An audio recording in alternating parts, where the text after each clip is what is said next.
And we are live, No Chill Live, 120 in the summer. Dang, man, I can't believe it's over.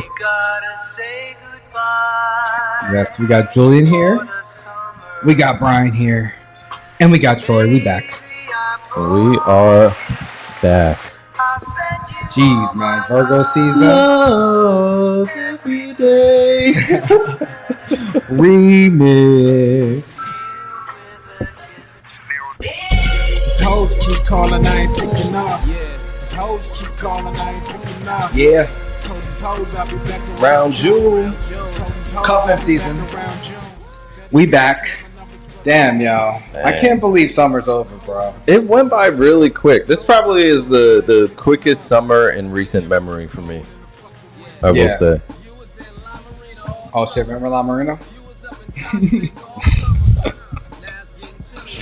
That was a long time ago now. Jeez. Those were nice times though. I like La Marina. It's a good venue. What's the deal with it? Is it back? Hell no, it's closed forever. But like even the venue, they didn't repurpose it, nothing? On Instagram posting. No, not since they found that cocaine boat out on the marina. Thanks everyone for joining No Chill Live 120.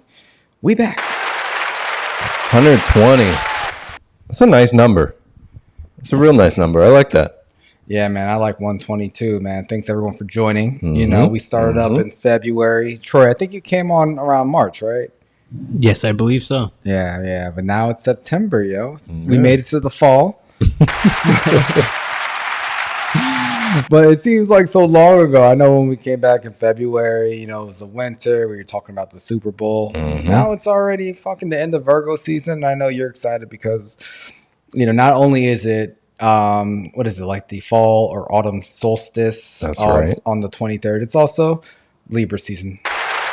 You already know the vibes. Now, with the autumn solstice, it's on the 23rd this year. I thought that usually it's always like the 21st. I always thought it was September 21st, and then the winter solstice is December 21st. Like, I thought it was the 21st this whole time, but I guess it moves a few days. Bro, I don't even know, man. I don't know much about the fall solstice. I don't even be paying attention. I just be enjoying this September weather, yo.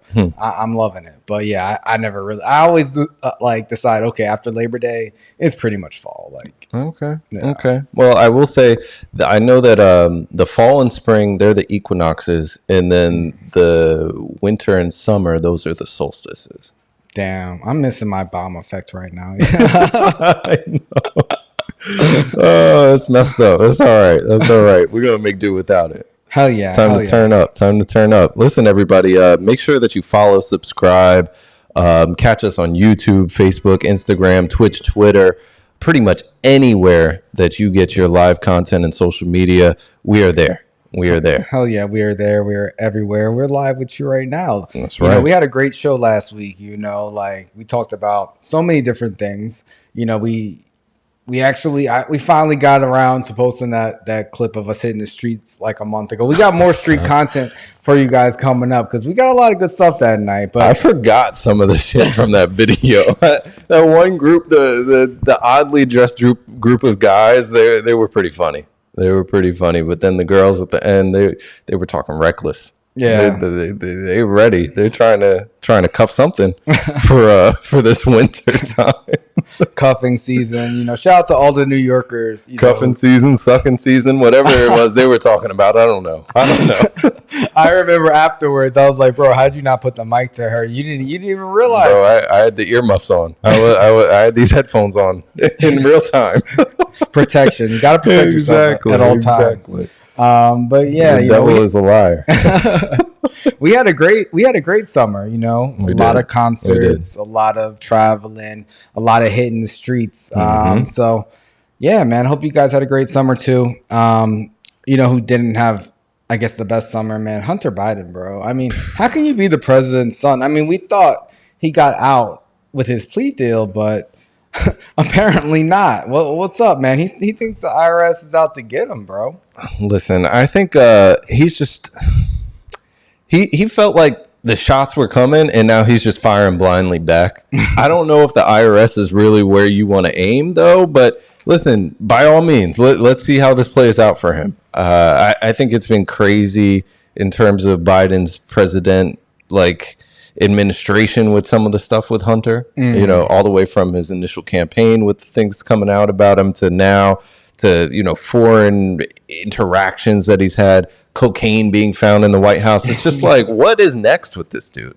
What is next? Yeah, I mean, he's suing the IRS for I don't know how much money, but he's suing them because they disclosed his tax return information, you know, and he's saying they did not establish safeguards to ensure confidentiality of his records.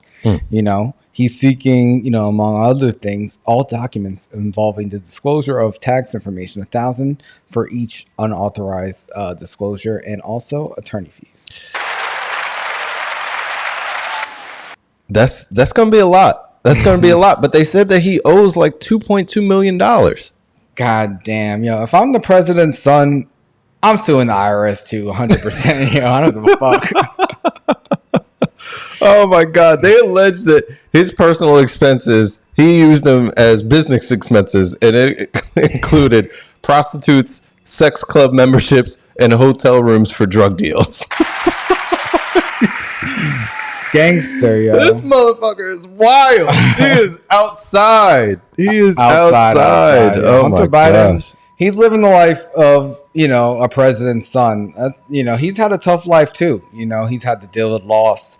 You know, his mother, his brother. Yeah. He's had a tough life. So a lot of people who have trauma, they turn to drugs no matter how, you know, prestigious your family is. You know, everyone has issues in their family or that one, you know, person who's dealt with addiction, and I think Hunter's that person for the Biden fan. Listen, man, you know, pressure either makes diamonds or it makes you fold. And when you look at father and son, I think we know which one is an old ass crusty diamond, and then you got the guy that folded. Like, that's just they can't both be diamonds. That wouldn't be fair. That would be way too much white privilege. All right, like somebody had to crash. And he crashed, and I'm sure he was folding them prostitutes in all those hotels. Oh man, that was a nice alley right there. A nice alley is where he actually crashed out a few times too. So, you know, Hunter, damn. Hunter Biden, we would still love to have you on the live stream, man. You know, I hope you win this case. I wish I could sue the IRS. You know, honestly, I have some choice words for them as well, but you know. I don't know. I feel like ever since Biden's got back in office, the IRS has been on steroids, man. It's almost making me want to be a Republican, but I will never say that. Listen, shout out the IRS. Y'all haven't fucked with me in like 7 years, 8 years, so I'm not too upset. I'm not too upset. Yo, I'm rooting for you, Hunter. You know, do your thing. Hopefully you win. Hey, I mean, who knows? Who knows what's going to happen, man? You know, a lot of conservatives have been bashing Hunter for years. They have. They make it their business to make it seem like he's like the devil, you know, but I don't know, man. They got some problems on their own end as well, man. They do. But, I mean, he's definitely somebody that is an easy target if you want to take shots at Biden. And really, you know, of course, Biden is the figurehead for the Democrats. But his attorney says this is a frivolous smear. He said that it's a distraction from the ever-growing evidence that supports the testimony of 2 IRS whistleblowers, and they've got this lawsuit. They're trying to, you know, get a decision and get paid. You know, I think it's the old like okie doke. Oh, you want money from me? No, I want money from you. You pay me. Like, I think that's what it is. Yeah, I don't know, but like I said, you know, you the president's son. You do what you want. Yeah. You do what you want. So shout out to Hunter Biden. Yeah, I don't know. I thought he was all cleared, but clearly they said, nah, man. They got him on that gun charge somehow because he wasn't supposed to have a gun because he went to rehab or something. I don't know, man. Listen, they gotta pretend like they're being impartial. They've got charges out the wazoo against Trump, and they're attacking the president's son. They're getting it from both sides. Pause. Yes. Thank you. Oh, man. Yeah. I mean, I don't know, man. Like, speaking of getting it from both sides, you know, Lauren Boebert, she was getting it. And at Beetlejuice, man. She was watching Beetlejuice, man. Was that in New York? Was that on Broadway, or was that like an off Broadway? I don't know where this happened, dude. I don't think that this. It says the GOP representative, excuse me, can be seen in a clip obtained by the news, appearing to have her chest groped and grabbing the crotch of her date during a family-friendly performance the Broadway League recommends for children 10 and up. This is the only sound effect I have tonight, guys. Oh, shit. No, they were in Denver. Oh, shit. They were in Denver when this happened. And she said that the past few days have been difficult and humbling, and I'm truly sorry for the unwanted attention my Sunday evening in Denver has brought to the community. While none of my actions or words as a private citizen that night were intended to be malicious or meant to cause harm, the reality is they did, and I regret that. She wasn't regretting it when she was getting in that theater, I'll tell you that, because she was initially kicked out for vaping and I guess singing too loud, which, I mean, you have to be really obnoxious to do that. But when the video footage came out, they showed that there was more going on. Her being groped. She had her hands in the crotch of her boyfriend at the same time in an event, as you said, was kid friendly. They say like this is like a age 10 and up show. And this is a woman who has been outspoken against like the LGBTQ community and like drag parties and other things, and talking about the dangers of kids. But this is what she's doing out in public. I mean, listen, I'm not going to lie. Ann Coulter, she called her a totally embarrassing bimbo. Damn. She definitely got the bimbo going. She definitely got it going. I mean, and in the black and white video of that camera, that CCTV footage, you can see she got the bimbo going. Like, I'm not going to blame the guy for what he was doing. All right. You're not going to blame the guy. This is now Bryan blames women. Listen, I got to stay on brand. Yes, like, yeah. but she's a congresswoman. She should know better. But I will say, have you been out before and like it's gotten handsy with a date and stuff like this? Like y'all are having a good time. Fuck the crowd. Fuck whatever's going on. We're sensual. We're intimate right now. We feeling it. I mean, it's happened for sure, but not to that extent. Honestly, like I've never been that obnoxious, at least to my knowledge. That's not true. When I was young, there's been times, but I was a child. I was not like 18, you know. When you became a man, you put away those childish things. Yes, but like no, I've never been wild like this. You know, she's 36 years old. You know, and especially to be so outspoken against other people and to behave this way is a little bit hypocritical. But I will say she is pretty hot. So you know, do you think this is going to affect her getting like reelected again in Colorado? Nah, she's gonna win by a landslide. Everybody saw that shit. Yo, she should really start an OnlyFans. She'd make so much more money on that. They'll remove her from office so quick. It won't even be the electorate. It'll be like her peers in Congress that would be like, nah, you can't. That's crazy. We over here arguing about teachers and stuff being too revealing with their clothing. Imagine a congresswoman with an OnlyFans account. That shit would blow up. Hell yeah. And now in Congress, you could come to work in sweatpants. So you can only imagine the outcome. That's true. All right. So OnlyFans for congresswomen, Lauren Boebert versus AOC. Who are you paying that $20 for? Ooh, that's hard. That's honestly... You don't have to tell me about yourself like that, all right? That's too much information. You asked me a question, sir. I have to answer. Honestly, my $20, I think, will go to... I'm going to go with Lauren. No lie. Wow. Nah, I'm going with AOC. AOC covers it well, but I think she's got it natural, and listen, I don't want to objectify these women, but they're both beautiful young ladies. I'm glad to see youth in Congress. Yes. And I think they're doing some great work, regardless of political views. Listen, I'm just going by what I see, and Lauren just seems like a lot more fun. Like, let's be real. That's a good point. That's a good. AOC is gonna slap your hand away. Yes, I'm good. I'm good off of that. You know, AOC. She seems to respect herself a little bit too much for OnlyFans. I don't know, but I don't that know. could be hot in its own way. Those waitress photos that she had, they were roasting her for that, but she looked pretty good. Yeah.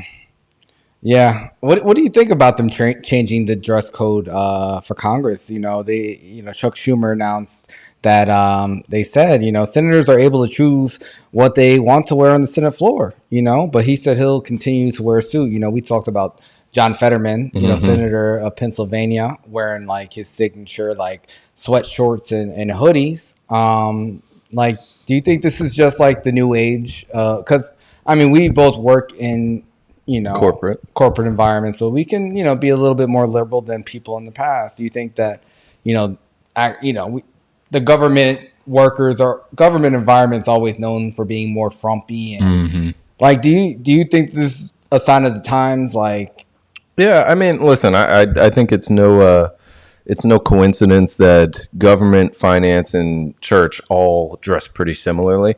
But I do think that this is a sign of the times. At a certain point, you have to understand that people want to be comfortable. People want to be themselves. And that's just the direction that society is kind of going. Now, obviously, there's a lot of people fighting against that. But dress code is something simple. If you want to be, business casual or something like that on the regular, and then for formal events in Congress, you can dress up. But I think this is cool. It's fine. Yeah. I still think Fetterman's a little over the top. This dude wears a hoodie and shorts every fucking day. It could be 30 degrees outside. He's wearing shorts. I'm like, that's that white people shit. But hey, if he's comfortable, then do what you want, big guy. Yeah, I feel like if they're gonna do this, then they need to come correct. They need to come with their fits. Start Instagram pages like Skip Bayless does. With his Jordans, he always poses with his Jordans like every day. He's showing off the fit. Listen, it could have that impact of making our congressmen and political figures more relatable. It really could, and maybe people would be more interested in whatever's going on around decisions, laws that are being passed, or just, supporting and really caring about politics again. Because I know for the last handful of years, a lot of people have been getting away from this shit. Yeah. Even though there's plenty that are, more involved due to the racial tensions and other things that are going around sexual orientation and identity. But there's a lot of people that don't want to touch politics at all. Yeah.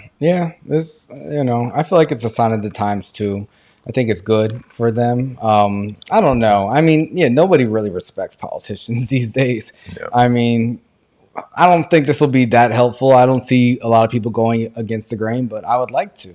Yeah. I want to see who's the freshest in Congress. I want to see streetwear.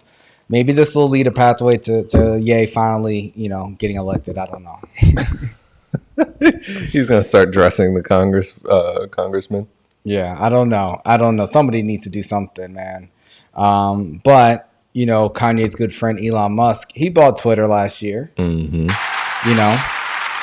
We talked about that for a long time, and he laid off like most of the company, but he renamed it X. He started charging for blue check marks, which other companies followed suit. Yeah. And now he's saying, he wants to pay, he wants all users to pay to use Twitter, and he's saying the reason for this is bots. Bots is was a big reason that he tried to put out, for not buying Twitter for $40 billion. He said, they're lying about this, but he had already signed it. The court said he had to do it. Yeah. But he's been focused on bots, and he's been outspoken against AI for a while, even though, he did start his own AI company. This is true. He wants, to bring back the quote unquote human element to social media.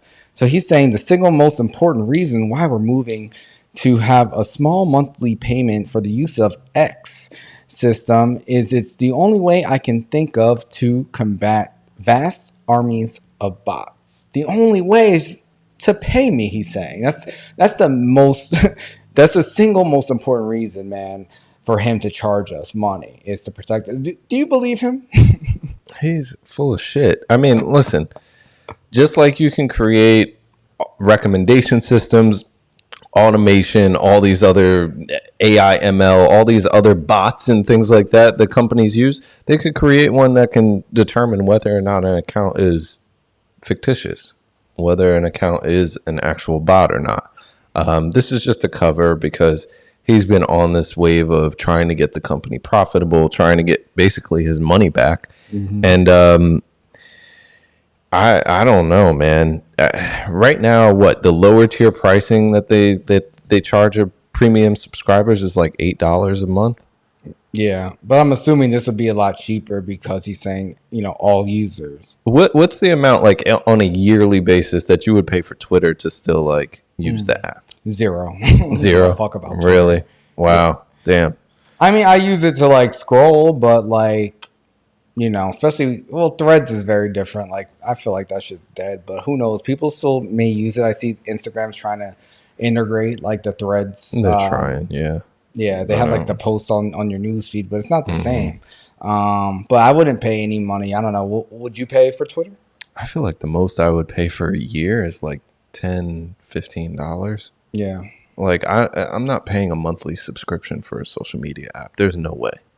Yeah. Like, if you tell me, hey, pay this one-time fee and then next year it'll be auto-pay $10 again, or if you give me a guarantee like, hey, this is going to be $10, it will never change in price because you're grandfathered in for the rest of forever, I'd be like, fine. But anything past that, no. This is a social media app, and I don't even like tweet like that. Yeah. Yeah, I don't know. I do the same thing. I scroll, and I like random shit about the Eagles. Like, it's just, that's it. That's pretty much it. Yeah, I don't really know. I mean, obviously he's trying to make it more profitable. And talking about the bots is bullshit, if you ask me. He's tanking that app. We'll see. I really think he is. He's killing it. Yeah. Troy, what do you think? Would you spend money for Twitter? I say I wouldn't, but your idea, Brian, was good about like a $10 annual fee or something. I would consider it. I don't think I would want to, though. I think that would be a good excuse for me to finally get off this app because I spend too much time just lurking. So if he starts charging like a monthly fee or something, I'm probably out, which is good. Gotcha. Yeah, I mean, for me, I stopped really using it a long time ago. I mean, according to demand usage, they say that Twitter has 528 million monthly active users. Okay. That's a lot. Yeah, it's 500 million. Yeah. Active users who aren't bots. Yeah. We don't know if they're really not bots or not, but that's what the internet's is saying. So you figure if you do that times 10, it's a lot of money. Yeah. It's $5 billion. Hell yeah, that's a whole lot of money, and I'm sure he's doing the math. Yeah. On this, did that Tesla truck ever drop, the Cybertruck? I don't know. I haven't seen we haven't one. heard anything since he broke that window. For real. Yeah, what the fuck, man? The Cybertruck, people were putting that $100 deposit down. And I've never seen that shit outside, so I don't think so. Bro, he's a scammer, yo. I mean, listen, they do have Teslas out there. What do you think about Teslas themselves? Because I think they look nice, but when you get inside a Tesla, and unless you get like one of the more expensive ones that cost over six figures, it's not, to me, it's like plasticky. The leather doesn't, it feels like fake leather. Like, it doesn't feel like a high class vehicle that should cost over $50,000. I mean, personally, I've always really liked Teslas, so I'm pretty biased. I like the technology, and I like the futuristic feel. Whenever I'm in an Uber and it's a Tesla Uber, I'm always confused on how to get the fuck out of it. That's a fact. That's a fact. I make the same mistake all the time, so I don't know. I would love the autopilot feature and other things, but I don't know. I'm not really a car guy. Troy, what about you? Do you like Teslas? I was in my first Tesla Uber when I was in Montreal about a month and a half ago, and it was really cool, that whole futuristic feel. So, I mean, I would like to drive one and try it out, test it out. I'm not against it, but, I mean, I don't have a car right now in general, so I would consider it. Gotcha. Yeah. Fair. Yeah, I like Tesla, but Elon, he's always on some other shit, Did you see the picture of him and Zuckerberg on opposite sides of like the AI summit a few weeks ago? No, I didn't see it. They were sitting far away from each other. Oh, really? Yeah, man, it's beef. But yeah, who knows, man? Elon's saying he needs us to pay to know what's real and what's not real. Who knows what's real? We talked about Johnathan Majors, and his you said he had like the Avengers as his PR team, right, with Disney. Mm-hmm. He does. He has to, because listen, they're over here creating films in real life. They're creating films in real life. Yo, he is a super. I mean, I know he plays like a super villain, right? What is his name? Kane or Khan or some shit? I don't even know. What's his name? Kane. Yeah. Kane. Yeah, he plays a super villain in the Avengers universe. But hey, when he's fighting a case and he sees two high school girls fighting in the streets, he's a hero. Oh my God. Let's take a quick look at this video, just because I need everybody to see this if they haven't already. Imagine, of course, we've got a car that goes commercial break.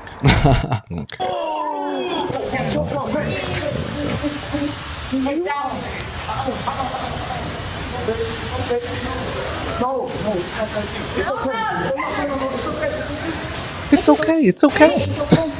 This girl just got her face beat in. Damn. Thank God he was there.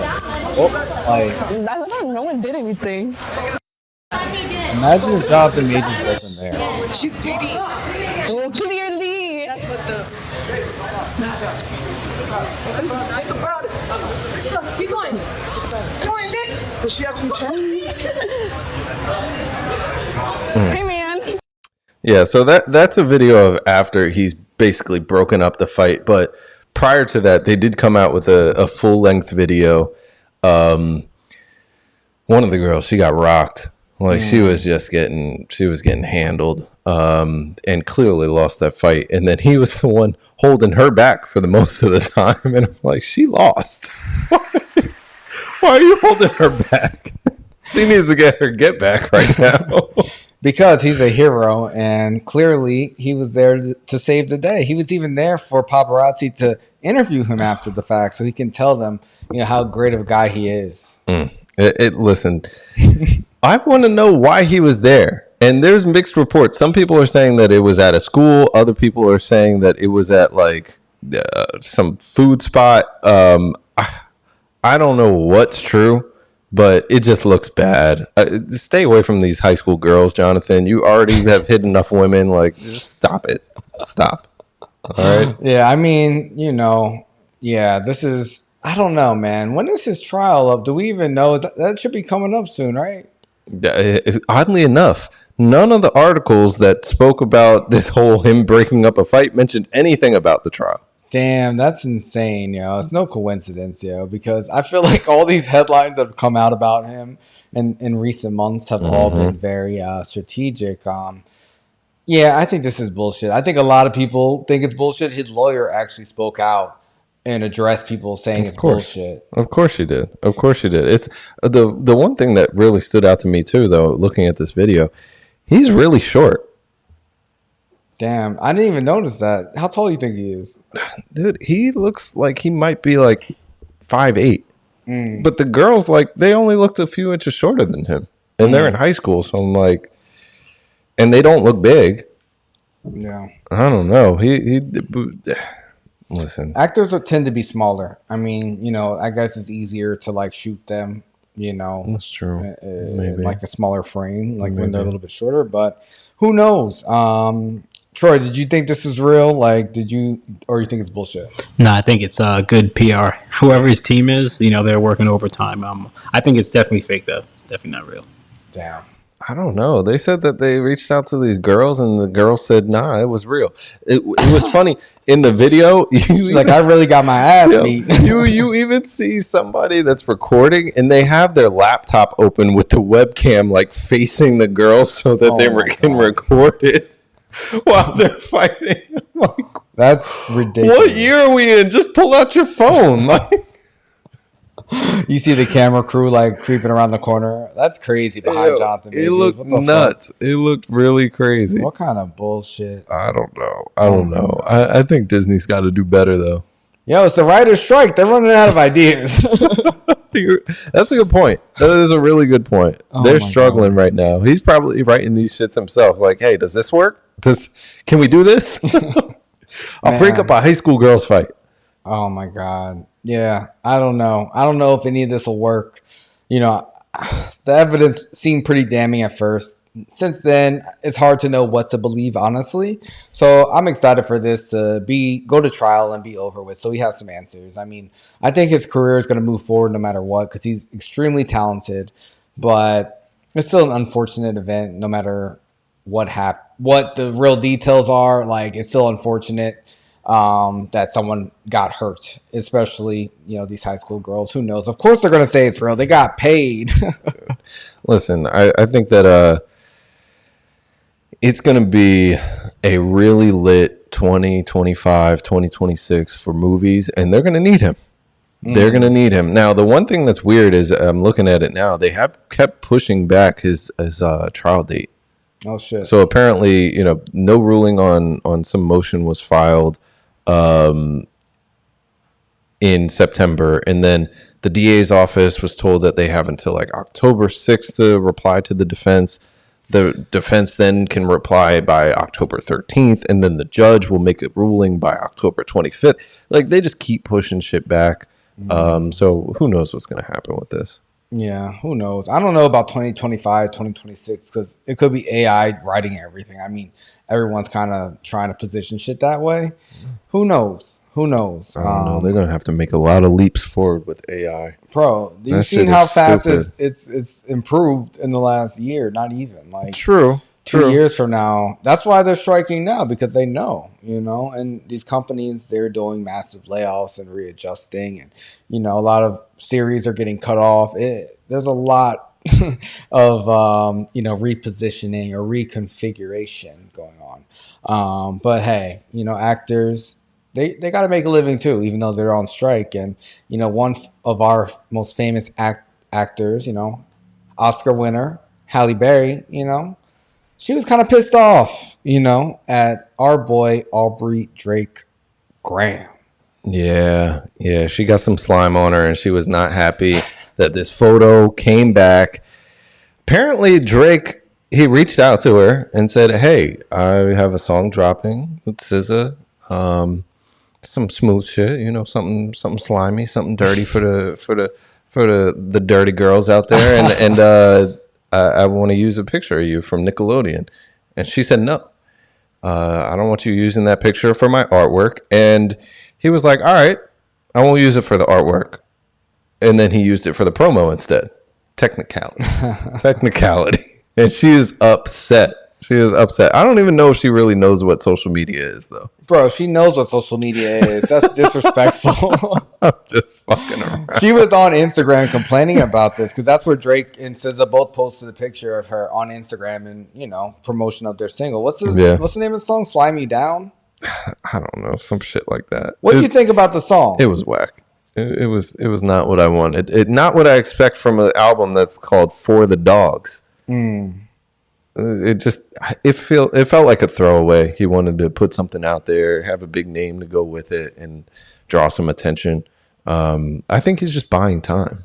Bro, it's the second one. Like, we talk about Search and Rescue, and he did the same thing. He tried to, you know, put up the Kim lookalike on the picture, get some hype behind it, and then he put the song out, and it was meh.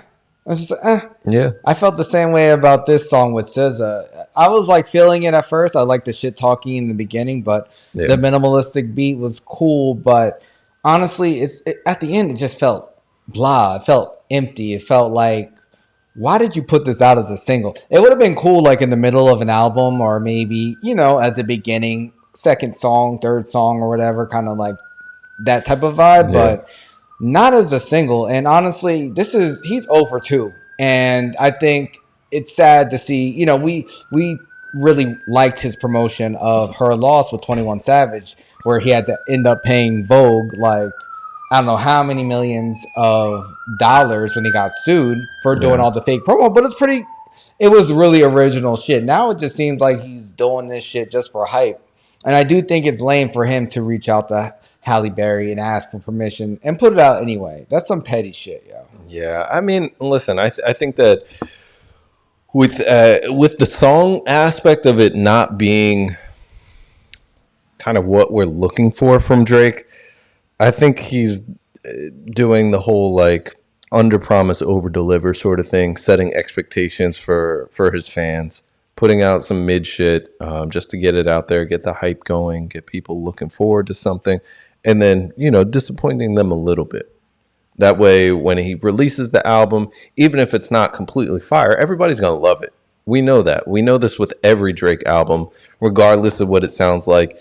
There's people that are going to like it, and there's people that are going to love it. There's people that are going to be like, this is trash. But the vast majority are in those first two categories. Yeah, I mean, I saw Drake twice this year. I would call myself a Drake fan, but I like most of his older stuff. Yeah. I never really. There's only a couple albums I like the full album, and it has been like 10 years. No, not 10 years. It's been almost 10 years. No. For me, I did like his last two projects last year. That kind of brought me. Yeah, back you were feeling the dance shit. That's for sure. Hell yeah. I love Honestly Nevermind. I love Her Loss too. I love it a little bit less, but I did say, you know, I liked Her Loss more than the dance one. Yeah, Her Loss was dope, but I feel like he was feeding a lot off of 21's energy on that. He did most of the rapping and stuff, but I feel like he needs inspiration, and he's fucking, I don't know, going at celebrity women or celebrity like people for hype, but before dropping some mid, and I think that's just so fucking lame. I don't know, man. Troy, did you hear the song? I did not. I meant to listen to it because I do. I like SZA. I'm not super big on Drake's music recently, but no, I haven't checked it out yet. Damn. Dude, I get it. There's been so much music to drop lately. Yeah. Like this past weekend was insane between Diddy's album, Nas, Cleo Soul. It's just it's been really good, and all three of those are solid projects. Very nice. I didn't listen to any of that music. Really? You didn't? Listen, I highly recommend, of course, Nas's album, Magic 3. He rebounded. He rebounded from Magic 2. It definitely sounds a lot more like The King's Disease and Magic 1. But Diddy's album was, this is a nice vibe. Like the title is very apropos, man. It is good. What's the title of it? It is good. It's The Love Album, Off the Grid. Oh shit. And it is like full of some nice R&B vibes, love shit. Like he's got some really great features on there. It's very solid project. I like it. You know, I saw her was featured on that project. I saw her live last week. I went to see Kaytramine, Kaytranada, and Amine. How was that? It was a lot of fun. Yeah. You know, I've seen Kaytranada like 7 times. Like I've seen him so many times, and I would strongly prefer to see him solo. But him and Amine came out at first and did a few of their joints off their album. He left, and then Amine went on to do like a set with his own DJ. Okay. And at that moment, I wanted to leave. I was about that. My next question was going to be, how was Amine? Because I know, like, we talked about him before, and it was like, this is one of those try hard motherfuckers. Yeah, I mean, he performed well. He performed his songs well, but I would say I was surrounded by some white guys. They were like, you know, in their probably late 20s, and they knew every one of his lyrics. Really? Yeah. Wow. Yeah, and that's interesting. They were jumping around a little bit off beat around me. Of course they were. It's like, why are you trying to mosh pit to this? But no, I really, you know, I wasn't a fan of it. He had this one song called Spice Girls, and it was just so terrible, and people were really into it. And I'm like, you like this? But I probably had like the most stank look on my face. But then Kaytramine came out. Okay. And he did his own like 20-minute set. And her came out, you know, my wife, came out. And, you know, they sang she sang Intimidated. That shit, her ponytail was so long.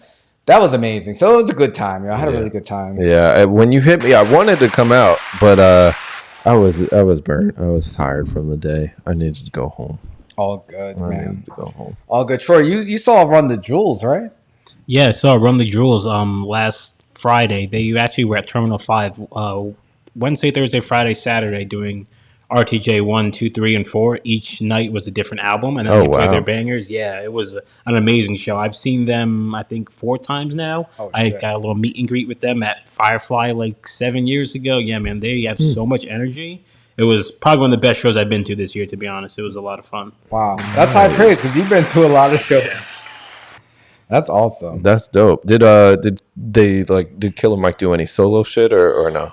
No, you know, I was hoping he would because, you know, his album that came out this year, what's it called, Michael? Yeah, that shit was great. Yeah, no, he didn't do any of that, unfortunately. But, you know, they still blew the roof off the place. Nice. Yeah, That's really dope. Usually the groups like they stick to the group shit, you know. He went on his own tour, so he's probably like, go see me on my tour if you want to see that shit. Yeah, I get it. But yeah, like, you know, definitely a lot of good music, a lot of great concerts we went to this summer. Mm-hmm. How many concerts did you go to? I feel like if I have to guess, I'm gonna say over 7, 8. I don't know. It's hard. So many you lost count. No, for real. I would have to sit down and count. Troy, do you know how many you went to? No, probably double digits, and I have 2 more concerts in the next 2 weeks as well. Wow. So yeah, it's concert season, baby. Damn. Who are you seeing in the next couple weeks? I'm seeing SZA in Philly on Tuesday the 26th, which should be a good show. Nice. And then the following week, I'm seeing James Blake in Brooklyn. Oh, wow. Yeah. Very different energy. Didn't you see James Blake? Yeah, I saw him at that Reset Festival like 2 months ago. Damn. Wow. Double dose of James Blake. Pause. Nice.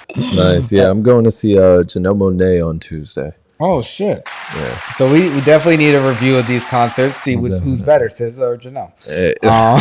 I mean, I would say SZA. But oh, damn. You know, we'll see, man. I mean, it depends on what Janelle's wearing. Oh, my God. I'm just listen. She can't do a whole album rollout naked, and then I can't say that. I'm not saying you can't say anything. I'm just saying, like, did I say that? Did I say you can't say that? No, you did not. You did not. Listen, I love, we love black women. This is a women first podcast. That's right. Oh, man. Speaking of women, Cher, she's 77. She got her man back, yo. Alexander Edwards, who is 37, man. Oh, my God. This is Amber Rose's baby dad. They were dating. Rumors were saying that, her friends were concerned about this. And they were like, yo, he's using you for your money and your fame. So they broke up, but now they're back together, man. Mm-hmm. Is this a story of true love? Dude, I don't know anything about what Cher has been doing or what this guy has been doing. I mean, when you said, oh, Amber Rose's baby dad, I'm like, well, she's got several. So several. What is it? Just 2? Or I thought it was more than 2. Maybe not. Maybe it's just 2. I haven't really kept up with her. I know Wiz Khalifa is one of them. And then did she have a kid with 21, or they were just like together? Yeah, they were just together. He just supported her doing the slut walk and held her purse. Shout out to 21. And then they broke up after she did that 360 in front of KD at the Yankees game. Damn, I don't even remember that, but I gotta look it up. Oh, yeah. When you see the video, you're gonna be like, "Oh, that's nasty work. That's nasty." That's professionalism right there. That's a woman who knows her worth. That's right. Listen, you got to know your best asset. Hell yes. Hell yeah. But what do you think about this 40-year age gap, man? That shit is crazy. That's like really, really crazy. 40 years is nuts. Like the age gap is older than he is. Oh shit. It really is. So that's when I think it's like you gotta take a hard look in the mirror Like, I know she's had plenty of work done. Her skin looks tight in her face, but you know what? I'm not gonna do this. I'm not. She's 77. You know, no. Good for She's them. a grandmother. Good for them. I hope that, they get married and, Why do you hope that? Why? What else is this guy Listen, gonna do? I just wish them happiness. I wish them happiness. Yeah, I mean, this is weird. I definitely think he's using her for her money and fame. Obviously, what the hell else would he be doing? What does this guy do? Do we know anything about Alexander Edwards? No, we know he's banging Cher. So, I mean, I think that's all you need to know about him. I mean, Well, there's that. There's that. it's the most notable thing about this man. Like, honestly, like, who cares? Honestly, he must be, I mean, to pull a 77-year-old Cher, that's got to take something. I don't know what. But out in Hollywood, man, it's different. Do you think it's hard to...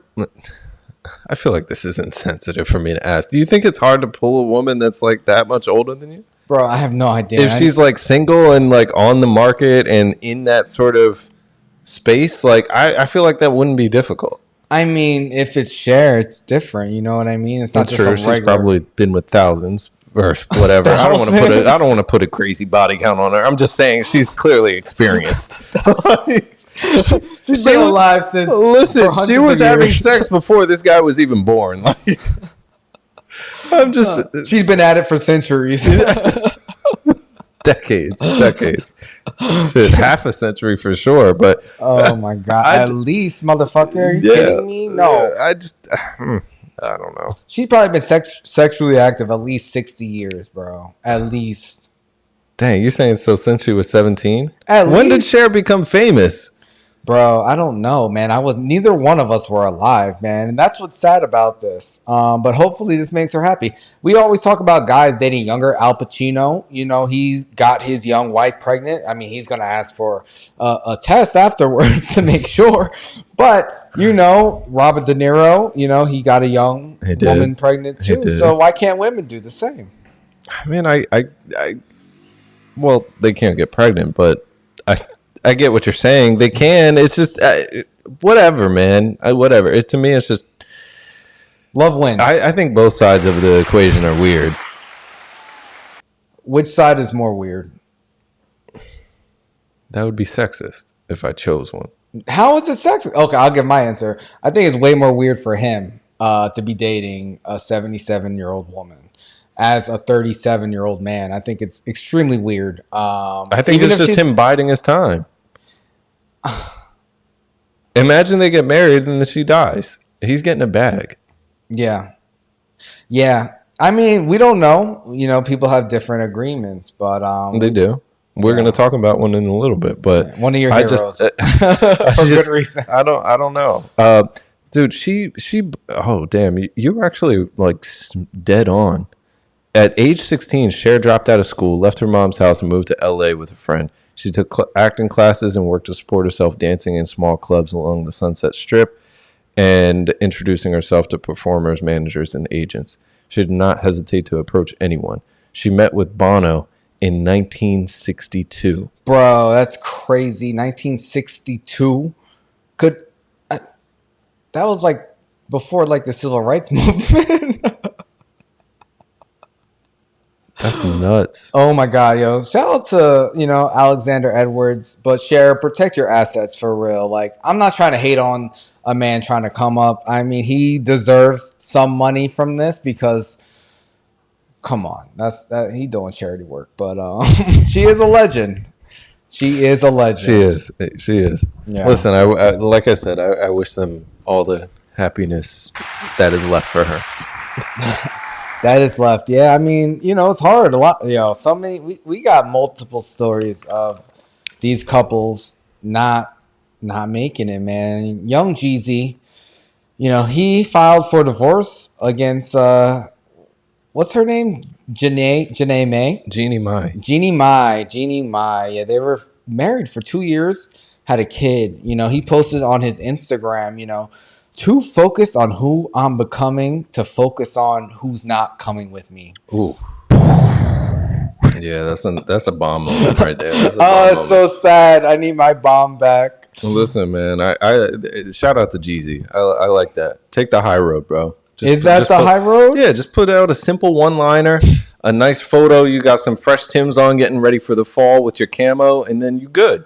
You good. That's it. Bro, he's the one who filed for divorce, though. Like, he's the one who filed for divorce after 2 years, and then he posts on Instagram after this. You know, he just released a book a few weeks ago. He did. And Nat listened to it. She said it was great. Oh shit! Yeah, she really liked it. That's how I got her to agree to go see Fab and Jeezy in November. Oh wow! So I was like, oh, this concert's in Philly. Let's go. She's like, oh yeah, I really like Jeezy's mentality. I'm like, that's what I'm talking about. Me too, drug dealer shit. Like, she liked that divorce mentality. No. You better watch out. When she found out about that, she was like, oh my God, they seem so happy. Who would have thought? Like, she was upset. In her feelings, like she really knew him after listening to that book. Shout out to Nat. Love you, babe. She's in here too. Shout out to Nat. But yeah, man, they were only together for 2 years. I guess a lot of people were surprised. You know, I don't really know much about her. I know she's on the show The Real, but you know, it's not super surprising because a lot of couples have been getting divorced recently. Not everyone's as happy as Cher and her 37-year-old fuckboy. I mean, Jeannie Mai, she's had a long career. When I looked her up, she's been active like in like TV settings with like MTV, being a celebrity stylist, and then getting her own shows that she's been active with since like '97. Damn. Okay. Yeah, I had no idea. Obviously, she's not like your top celebrity or anything like that, but she's appeared on like Asia's Next Top Model, Biggest Loser, like all these random like shows TV, that we do not watch. Extra TV, like all that type of stuff. Why was she on The Biggest Loser? What? She was a fashion consultant on The Biggest Loser. Why would anyone know that? Like, she did not drop. She also hosted the Miss Universe pageant. She did not drop Thug Motivation 101. She did not drop The Recession, man. She didn't, but she's clearly her own woman, you know, in her own right. She's won Emmys. She got an NAACP Image Awards. Oh shit! For yeah, real? I'm dead serious. Yeah. So I mean, what was the award? Like, it first was Asian to marry a black man? that she's definitely not the first. The Asian community stood with the blacks during civil rights. That's what they will remind you. Okay, get it right. I don't know, man. In LA, it was a little bit different with the riots. But who knows? That's true. So it was for the category of Outstanding Talk Series, and it was as part of The Real. Man, she's the token on The Real. That's bullshit. I mean, she got 2 NAACP awards and a daytime Emmy, so she must be doing all right on The Real. Yeah. Apparently she wasn't real enough. Because he said, "Fuck that shit, I'm out." But listen, man, you know the internet. When I was looking on Twitter, they said Mario Lopez might have been involved in this. I was like, let me. I feel like he's a silent assassin, though. I'm not gonna lie, Mario Lopez been doing this for 25 years. Bro, them dimples, man, you gotta watch out. I know. I mean, I don't know the ins and outs of this. I just hope, there's a new baby involved. Marriage is hard. 2 years though, like, especially being so quick. Public, man. That's why people have to know. Instagram, social media, audiobooks, it's all bullshit, man. You never know what's going on behind the scenes. Like, it's all just, everyone just puts on a pretty face and, oh, look at my photos, look at our family pictures, oh, we're so happy. But behind the scenes, I'm filing for divorce. Yeah, 2 years is really quick though. That's a shame, but I guess better to get out early than let it drag on, I guess. I don't know their relationship. Yeah, I don't know their relationship either, but another Hollywood couple. Well, one side of it, Wolverine. We talked about one superhero with Jonathan Majors, but Hugh Jackman. He filed for divorce, or him and his wife of 27 years. They released a statement, about their separation, and here it is, a joint statement. They were together for 27 years. That's a whole. That's the other side of the spectrum Yes. from Jeezy and Jeannie Mai. Yes, yeah. They said, we have been blessed to share almost 3 decades together as husband and wife in a wonderful, loving marriage. Our journey now is shifting, and we have decided to separate to pursue our individual growth. Damn. They have a son, Oscar, 23, and a daughter, Ava, 18. Our family has been and always will be our highest priority. We undertake this next chapter with gratitude, love, and kindness. We greatly appreciate your understanding and respecting our privacy as our family navigates this transition in all of our lives. Wow. I mean, after 27 years, I guess you need a longer statement than to focus on who I'm becoming, to focus on who's not coming with me.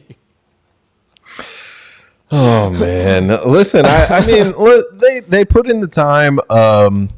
The funny thing is, in this article, they go on to talk about how the two met, and they met on some Australian TV series where his wife, or soon to be ex-wife, Deborah Lee, she played the role of a prison psychiatrist or a psychologist, and Jackman was a prisoner. And I'm like, well, this is probably like their marriage. Are you saying this is role playing going too far? I think so. I think it started that way, and they've just been doing it for 27 years, and his sentence is up.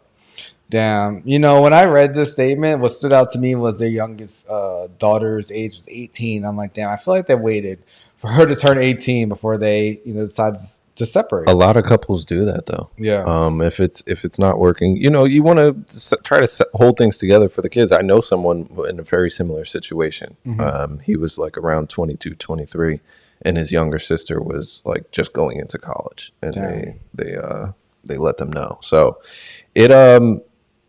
I wish them the best of luck. I mean, Hugh Jackman, he's famous worldwide. She's not as famous anymore, really, but I think they'll be just fine. She wasn't in X-Men.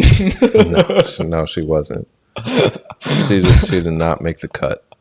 Oh man, yeah, they lasted 27 years. Mm-hmm. Through his fame, coming here from Australia.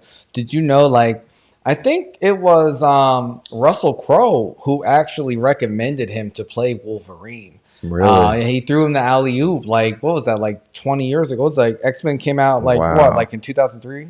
The first Something one? like that. I think maybe 2002, 2001. Yeah. Right around Spider-Man. Yeah, Halle Berry with Storm. Classic movies. Handed him a big bag. Owes him his career, basically. Literally his career, Hugh Jackman, he's done things on Broadway, he likes to sing and stuff, but he's made all his money from that fucking... And he's done some other stuff, too. I remember there was that one Australian movie that he had with Nicole Kidman that was really good. I'm blanking on the name, but there's definitely some other things he's been involved with, but his biggest character and show for sure is Wolverine. Yeah, he is Wolverine. He was Wolverine for multiple series. I think he was the only actor to transition to multiple of the iterations of X-Men. Literally, Wolverine in the movie aged with Hugh Jackman in real life. It was sick. Yeah. Wolverine is not really supposed to age, though, right? Is he? I don't even know. In the movies, he definitely did. I forget why. Do you know why? Yeah, because one of his mutant powers is that healing regeneration. Factor. Yeah. So he ages very, very slowly. Gotcha. Yeah. Just like everyone in Hollywood, because they drink the blood of children. Just kidding, guys.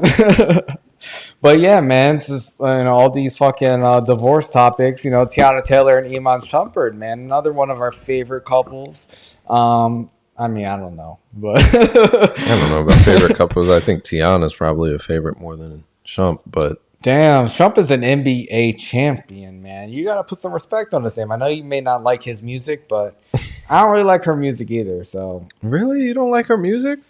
Not really. I don't really care. I mean, whatever. I don't care. I like both of them as people, but I don't know. Ever since anyone who ever beefs was Rihanna, I don't really fuck with afterwards. That is definitely true. That is definitely true. I mean, she's got that album, the one that she called The Album. That shit was hot. Yeah. And the one KTSC, I can't remember what it stands for, but that one was really good too. But yeah, man, she had to get at a lot of her followers, man, and defend her separated husband, Iman. You know, she was like, she posted up a picture of them in their Wayne's World Halloween costume. She's like, not too much on my bestie. In all fairness, Iman and I are separated and have been for a while. To be 100% clear, infidelity ain't one of the reasons for our departure. Most importantly, we are family. In this 10 years together, 7 years married, we ain't never played with that or about that. We just keep y'all asses out the group chat, LOL, which is the reason we've been able to successfully and peacefully separate without all the outside noise. You know, she also said the only reason I'm even sharing this part of the chat is because the narratives are getting a little too out of hand and it's unfair to all parties involved. I hope this provided some clarity for y'all. So she's saying that, you know, they're very private and this is the reason why people don't know. But now that people are seeing shit happen, she has to clear it up. So what do you think about this approach as opposed to the other approaches where they're kind of get ahead of it? I mean, even Jeezy put out like a one-liner, but people know where they stand. Yeah. They've been separated. Now people see them living their separated lives and they have shit to say. We talked about Bill de Blasio and his wife separating and living in the same house and dating other people. True. This kind of reminded me of that, but I guess without telling people. Yeah, I mean, listen, when you're millionaires, you can move a little bit differently with, I think, some of these dynamics and situations. You can figure out strategies to make things work. And I mean, if what she's saying is true, they're still best friends and, you know, they've got multiple children together that they got to continue to raise. And I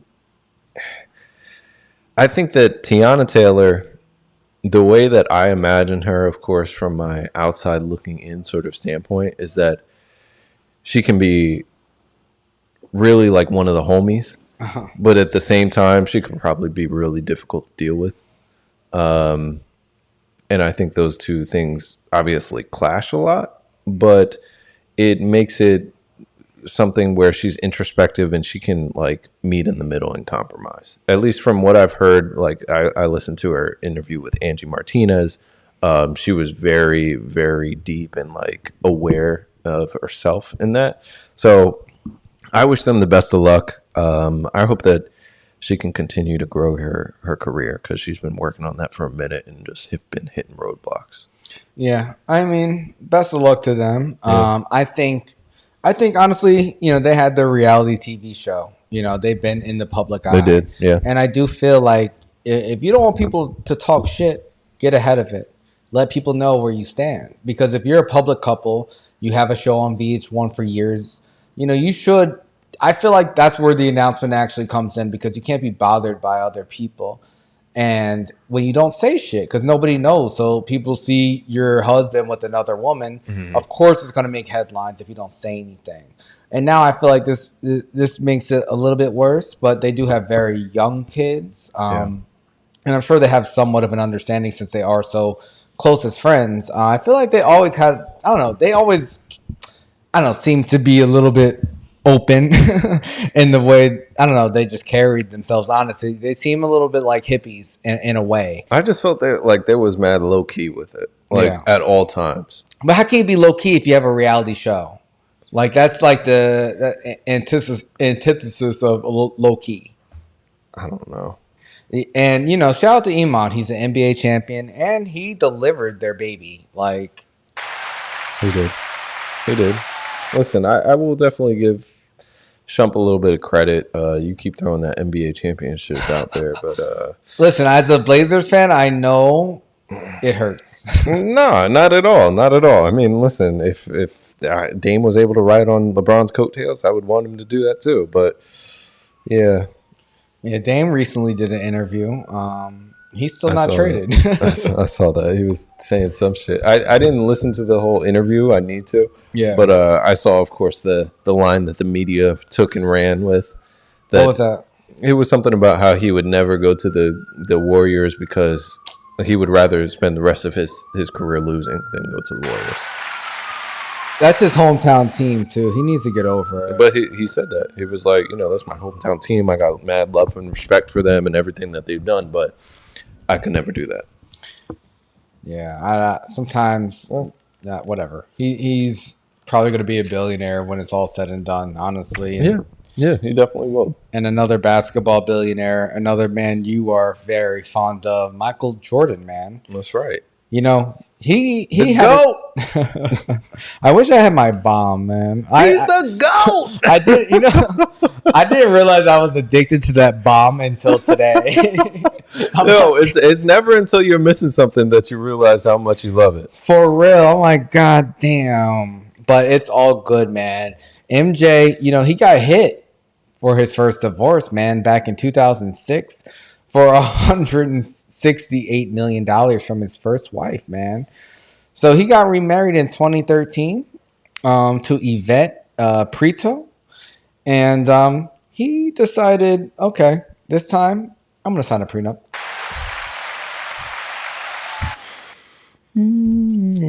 He learned his lesson. So for context, back in 2006, Jordan was probably worth around $500 million. Now, today, he's worth like $3.5 billion. So the difference between losing like a third of your total net worth and losing like a drop in the bucket right now is huge. Yes, but what is a drop in the bucket? Because, we actually have the details of his prenup. So under the terms of the prenup with his current wife, who he's been married to for 10 years, she will receive $1 million for each year she remains married to MJ for up to 10 years. However, that number then increases to $5 million per year after 10 years of marriage. So now that's at the point that she's at now. Mm-hmm. And if they were to get divorced today, he would have to pay her $50 million. Talking about a fucking great prenup, man. That is amazing. Oh my God. Imagine that. He probably spends that like on a whim in a year. Like gambling. Yeah, for sure. No, hey, I want this new yacht. This $50 million. All right, fuck it. We'll get that. Damn. And he just sold the team, so he's got the cash flow going. He's good. He's looking for his next thing to flip. Yeah. Well, yeah, it's not going to be a marriage, but but yeah, do you think, the other divorces we talked about, do you think that they have prenups in place? Because situation like Hugh Jackman, like they were married before he was famous, before he was Wolverine, so I'm sure they didn't have a prenup. So, but they were together for so long, like it's kind of just like you got adult kids at this point. It's a little bit different, but like for other celebrities, do you think it's like commonplace to get a prenup, or do you think that like MJ, you kind of got to get burned and then move forward with it? I think that I would assume that celebrities and I would assume people have prenups at this point. There's too much information readily available. People know too many other people that have gone through crazy situations. It's better to be safe for both parties. Honestly, like you can make sure that whichever spouse is the breadwinner in the relationship can protect themselves, but also make sure that the other person can protect themselves and their life and their way of living as well. I think too often in a lot of situations in society, we view everything as one-sided. Mm-hmm. And in reality, that's just not the dynamic. Yeah. I would like to think that this is more commonplace these days. Yeah. Specifically with Cher, if she ever get serious with this dude, you protect yourself, lady. But hey, if you don't, then shit, that's a come up for homeboy. So I'm not mad. But I don't know. I feel like it's tough. I feel like if you do make that permanent decision, it is good to negotiate beforehand because it's a lifetime contract. Man, if I'm Cher, if I'm her kids, That's what I'm worried about. It's like, listen, don't let this random dude that just showed up, he'd be bouncing in and out of you or whatever's going on. Like, don't let him just take my inheritance right now. That is reparations. I'm just saying. Shit, I'm man. just saying. That is the reparations, yo. Honestly, all black men in America, go get you an old, rich white woman. What are we promoting on our platform right now? I don't support that message.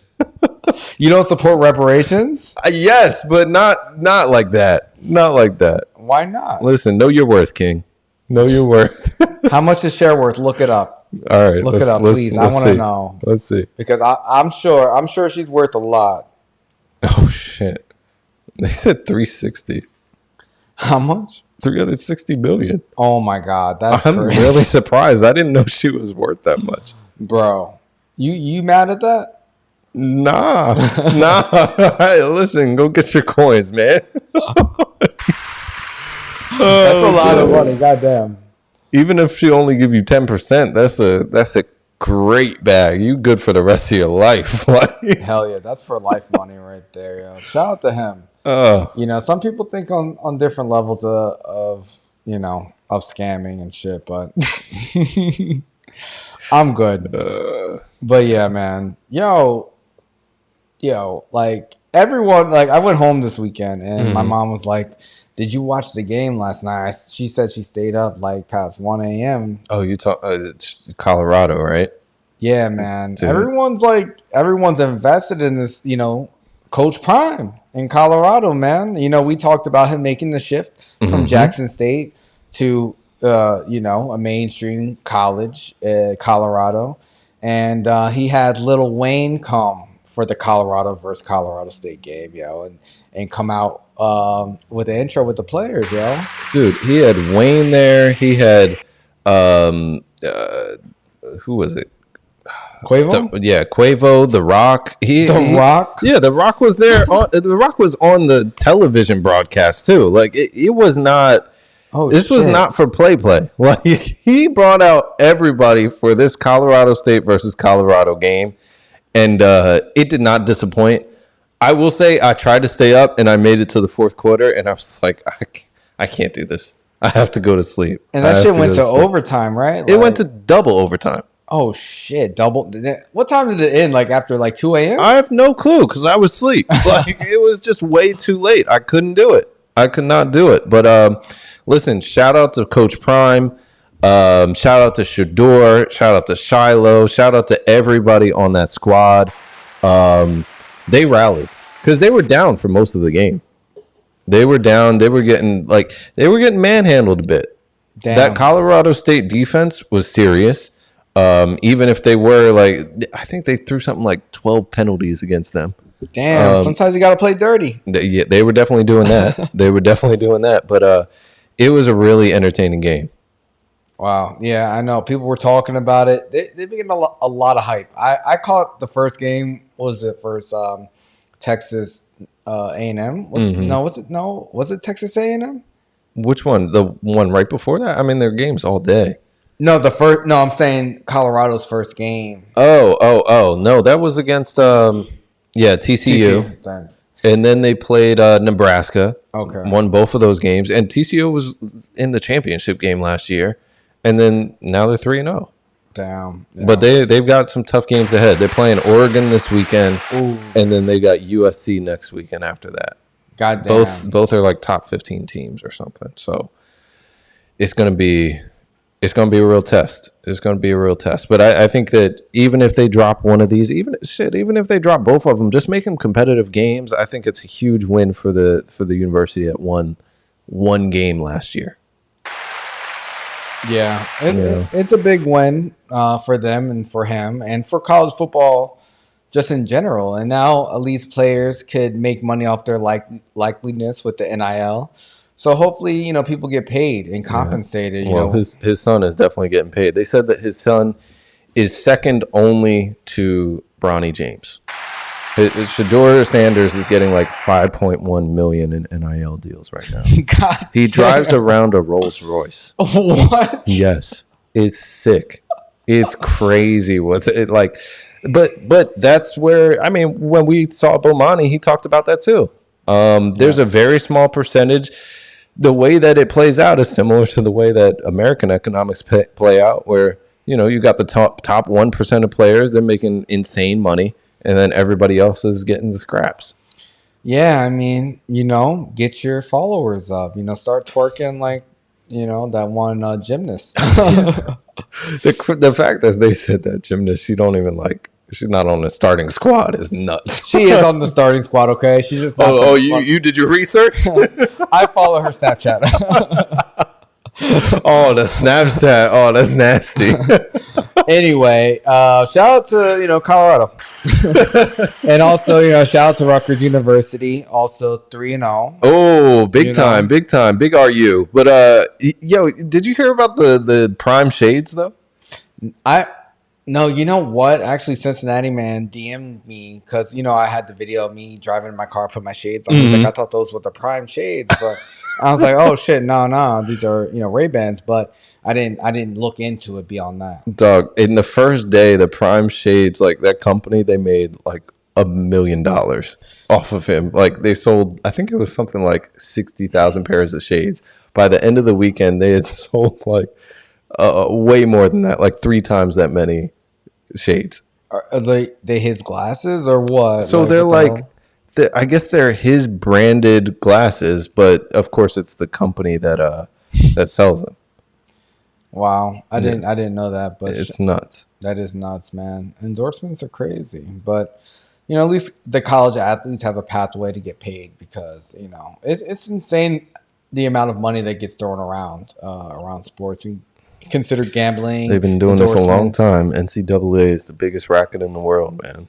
Yeah, and they want to get mad at fucking Roy Johnson, man, BSU, or BS High. BSU is his next step. That's his next evolution. Start a for-profit university. He got this on lock. He's ready. I mean, Trump did it too, so you know, he became president. So it's America, guys. It's a free for all. The land of opportunity. Yeah, man. And you know, Roy Johnson was on the Joe Budden podcast today. He was. Shout out to JBP. Shout out to them. You know, still Virgo season, but last week, you know, Stephen A. Smith was on the show, and he was talking to them for like maybe, I felt like it was like 2 hours. It was definitely a while. Yeah. It was definitely. I was surprised he stayed on that long, and he dropped some gems. He definitely dropped some gems. Let people know a couple things about Shannon leaving the show over at FS1 with Skip. How that wasn't really him leaving, but more like, nah, we're not going to renew your contract, so it's time for you to find a job. Yeah. And he talked about, of course, basketball, football. Like it was really a dynamic conversation. He dropped some cuss words. I was like, oh my God, Stephen A. Finally a real life human being. But he also had some things to say about T.O. Well, he didn't have anything to say about T.O. on the show. You're right. Not on the show. Joe asked him, like, yo, what was up with you and Max Kellerman on First Take? And he said, point blank, I didn't like working with him. Now, I did hear Stephen A. say this before. Like, honestly, he released a book last year. He did. And he was doing a lot of interviews. And he had a long interview on Howard Stern. And I've heard him on other media outlets say, he said the same thing about Max. But this, I don't know, it's circulated again. You know, they took the Shannon Sharp portion of the interview and made that headlines. And then the Max Kellerman shit came up. And some account on Twitter like pulled up a video of an exchange between Terrell Owens, Stephen A. Smith, and Max Kellerman, I think from like 4 years ago, regarding Colin Kaepernick and how he was treated in the NFL. And, you know, in the clip, do you have the clip? I forgot. I don't have the clip, unfortunately.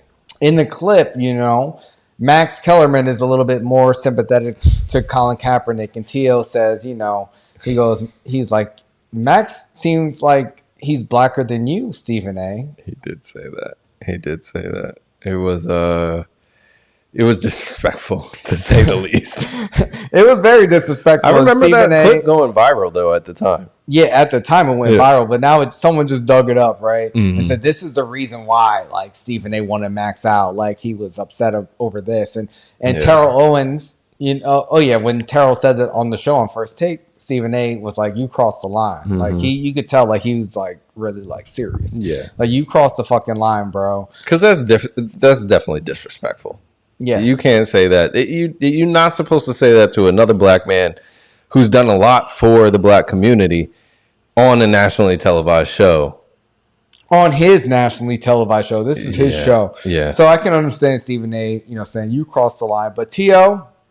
took, the opportunity on Twitter to retweet it and be like, all caps, facts. like 10 exclamation. Yeah. Oh my God. So Stephen A., he had to reply. He definitely replied. He said, now, as for this dude, that's an entirely different story. You know how I feel about your sorry ass Terrell Owens. Oh shit. And you know why. You should thank your heavenly father. I haven't zeroed in on you with your trifling shit you tried to pull. Tell folks to ask ESPN what your desperate ass tried to pull. Keep on talking. Especially and eventually you'll expose yourself. Hashtag real facts. Yo, he went off. All caps. Yo, this is some real WWE shit right here. That was a great impression too. He likes the theatrics. He likes the theatrics. I mean, he doubled down on it and he said, yo, I will use my whole podcast on YouTube on Monday to drag you with regards to what you've said about brothers over the years while claiming someone is more of a brother than others. Let me think about that over the next 24 hours. I'm assuming he's alluding to some of the stuff around Donovan McNabb because T.O.'s also been outspoken about that. Yeah, as an Eagles fan, I know this hits close to home for you. Yeah.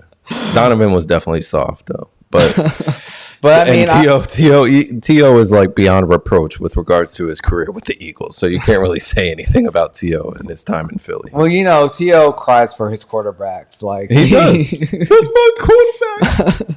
That's my quarterback, man. With the shades on, prime shades. With the shades on, man. But that man was before his time. Yeah. They were going back and forth on Twitter. Stephen A. took no, time to promote his YouTube show and podcast. And, also, if you guys want to hear more about this, subscribe to our YouTube follow us on Spotify and Instagram and TikTok and Twitter and all Facebook and every other platform. We are everywhere, Twitch too. But just like Stephen A. But, they went back and forth. I'm not sure, if Stephen A's act, he seemed to have backed off since, he said he was going to expose him. And T.O. he kept it going. He was like, now, Stephen A., ask me if I'm scared. I thank God every day, or at least I try to. But he said, at least I try to do what you do best. I'm not worried. You don't have to make some bold attempt to expose me because I have nothing to hide.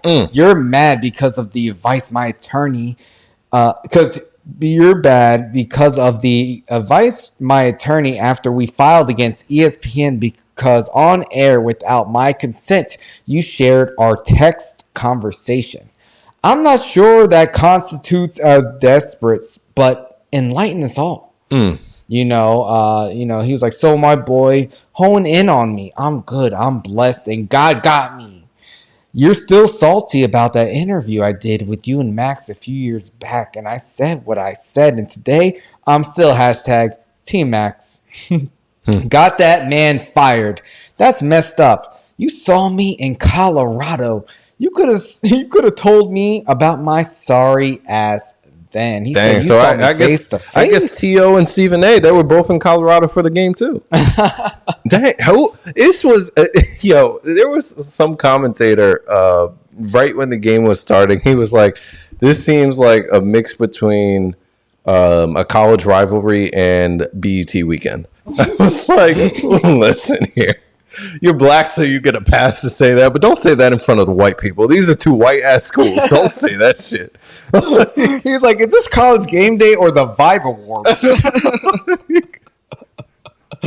that is funny. God. But yo, do you think that they'll squash this? Do you think that they're just using this as an opportunity to promote themselves? Because Stephen A. obviously he promoted his podcast in these tweets, and then he backed off. T.O. seems to be still Team Max, but what do you think about the initial criticism? You know, like when T.O. said, I know you said it was disrespectful, but like after the fact, when you're seeing them going back and forth now, like whose side are you on?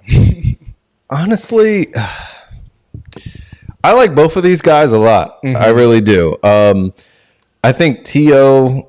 has a tendency to push people's buttons. That was true throughout his career. It's clearly still true afterwards. Yeah. And Stephen A., this is his job. Like, he's here to market ESPN and make them money. He said that time and time again, and that's why they pay him what they pay him. So I really don't have a dog in this fight. If I have to be honest, I hope they can work it out. But either way, it doesn't change who either of these guys are. T.O. was top of the world as a receiver. Stephen A. is top of the world in the sports world. So it is what it is. I don't think anybody fighting over Max Kellerman this much, though, makes any sense. 100%. They're fighting over a white man. Exactly. And honestly, I like both of these guys, too, personally. You know, I was a big Cowboys fan, you know, especially when T.O. was on the team. You know, when he cried for Tony Romo, I felt him. I felt his pain. You know, I was there cheering for him when he threw the popcorn into his face mask. You know, I like T.O. You know, even though when he was a 49er, like he stood on the star and got tackled, but that's his personality. Like you said, he likes to push buttons. But I will say, I will have to agree with Stephen A. on this issue 100% because I feel like he did cross the line. I feel like you can't ever tell a black person that someone might sound blacker or be blacker than them. I think that is ridiculous and extremely offensive because black is not a monolith. Like, black people in America, we have a whole wide range of opinions and experiences, and it doesn't it doesn't dictate your blackness whether or not you support certain things. Like, you know, we're all like we all inherit like the history of discrimination against, you know, our ancestors and still have to deal with it today. Yeah. And have to be aware of that. So that's something I don't give a fuck how many fucking slogans a white person says or how much someone hashtags BLM or puts their fist up and takes a knee with Kaepernick. They're still not blacker than any black person that's even Clarence Thomas or Candace Owens. You know, we're still all black people and we have a right to have a difference of opinion on things. And I think Stephen A., some of the things he says and does are questionable. Like when, you know, when Kwame Brown went at him a few times, you know, I was agreeing with a lot of what Kwame was saying, but at the same time, like, Stephen A. was funny with his rebuttal, but, you know, like, no one's perfect, especially in this world when this guy's working for a white corporation, which is Disney, ESPN.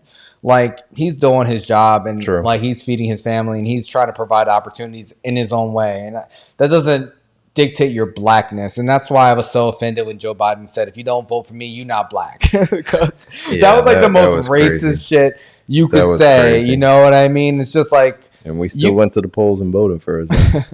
He's sick. Exactly. That was more racist than anything Trump said on the campaign trail that year. But hey, you know what? 100%. He never said, "Oh, if you're black, if you do this or that." You know, he freed Lil Wayne. He didn't say that, but he did say, "Look at all my blacks," and then pointed at the black people behind him in the crowd. How is that racist? He's just acknowledging my blacks. Like, they have Blacks for Trump t-shirts on. What else are they supposed to call them? Oh, my God. But listen, I do take a lot of exception to anyone saying. That's why I was, you know, when Bill Maher years ago said he's blacker than Wayne Brady, I'm like, fuck you, man. You're not blacker than any black man. I don't give a fuck what they say or do. You're not a black person. So, you know, T.O. was definitely out of line with that. And, you know, I don't know. Hopefully these grown men could move on and not beef with each other. But I always hate people trying to like delegate what makes someone black and what True. makes someone not black. First off, race is all made up to begin with. But if you inherit, the stigma that has come with, racism against blacks in America, you can't just, act like a white person is more black because they support something that you support. I think that's bullshit. So yeah, I never liked that. But hopefully these fucking grown ass men, move on. Yeah, stop with the Twitter fingers. Yeah. Celebrity boxing match. I got $1,000 on TO. I got $1 million on TO. That's not even fair. Oh my God. Yeah. You're right. I would have to bet a lot more to even get anything back. Oh my God, that's ridiculous. But yeah, man, football, is an intense ass sport. Is the city on fire tonight? I don't know. It's so annoying. I feel like it's the purge. They outside. I don't know. I don't know if they can hear the sirens, but let us know, guys. We're sitting in the middle of the purge. Imagine we were doing a whole show and like the city was on fire. I guess we wouldn't know. Gotham on some Gotham shit. Yeah. While you guys are here, make sure you send us some DMs. We're looking for topics. If you want to talk with us, and we're going to be here the next couple weeks in a row. Hell yeah. We'd love to get a chance to have you call in and chat just about some really fun topics. So send us some messages at nochilllive. Hell yeah, man. Football is a big American sport. Just started up a few weeks ago, and emotions are high. This one mom, she she was really excited after her son finished his football game. Amber Wright, this single mom from Utah, she posted this video. She thought it was no more than a sweet video of herself celebrating her son's football victory. But she ended up getting a lot of flack for this vid, bro. Yeah, she did. Let's take a look and then we can discuss.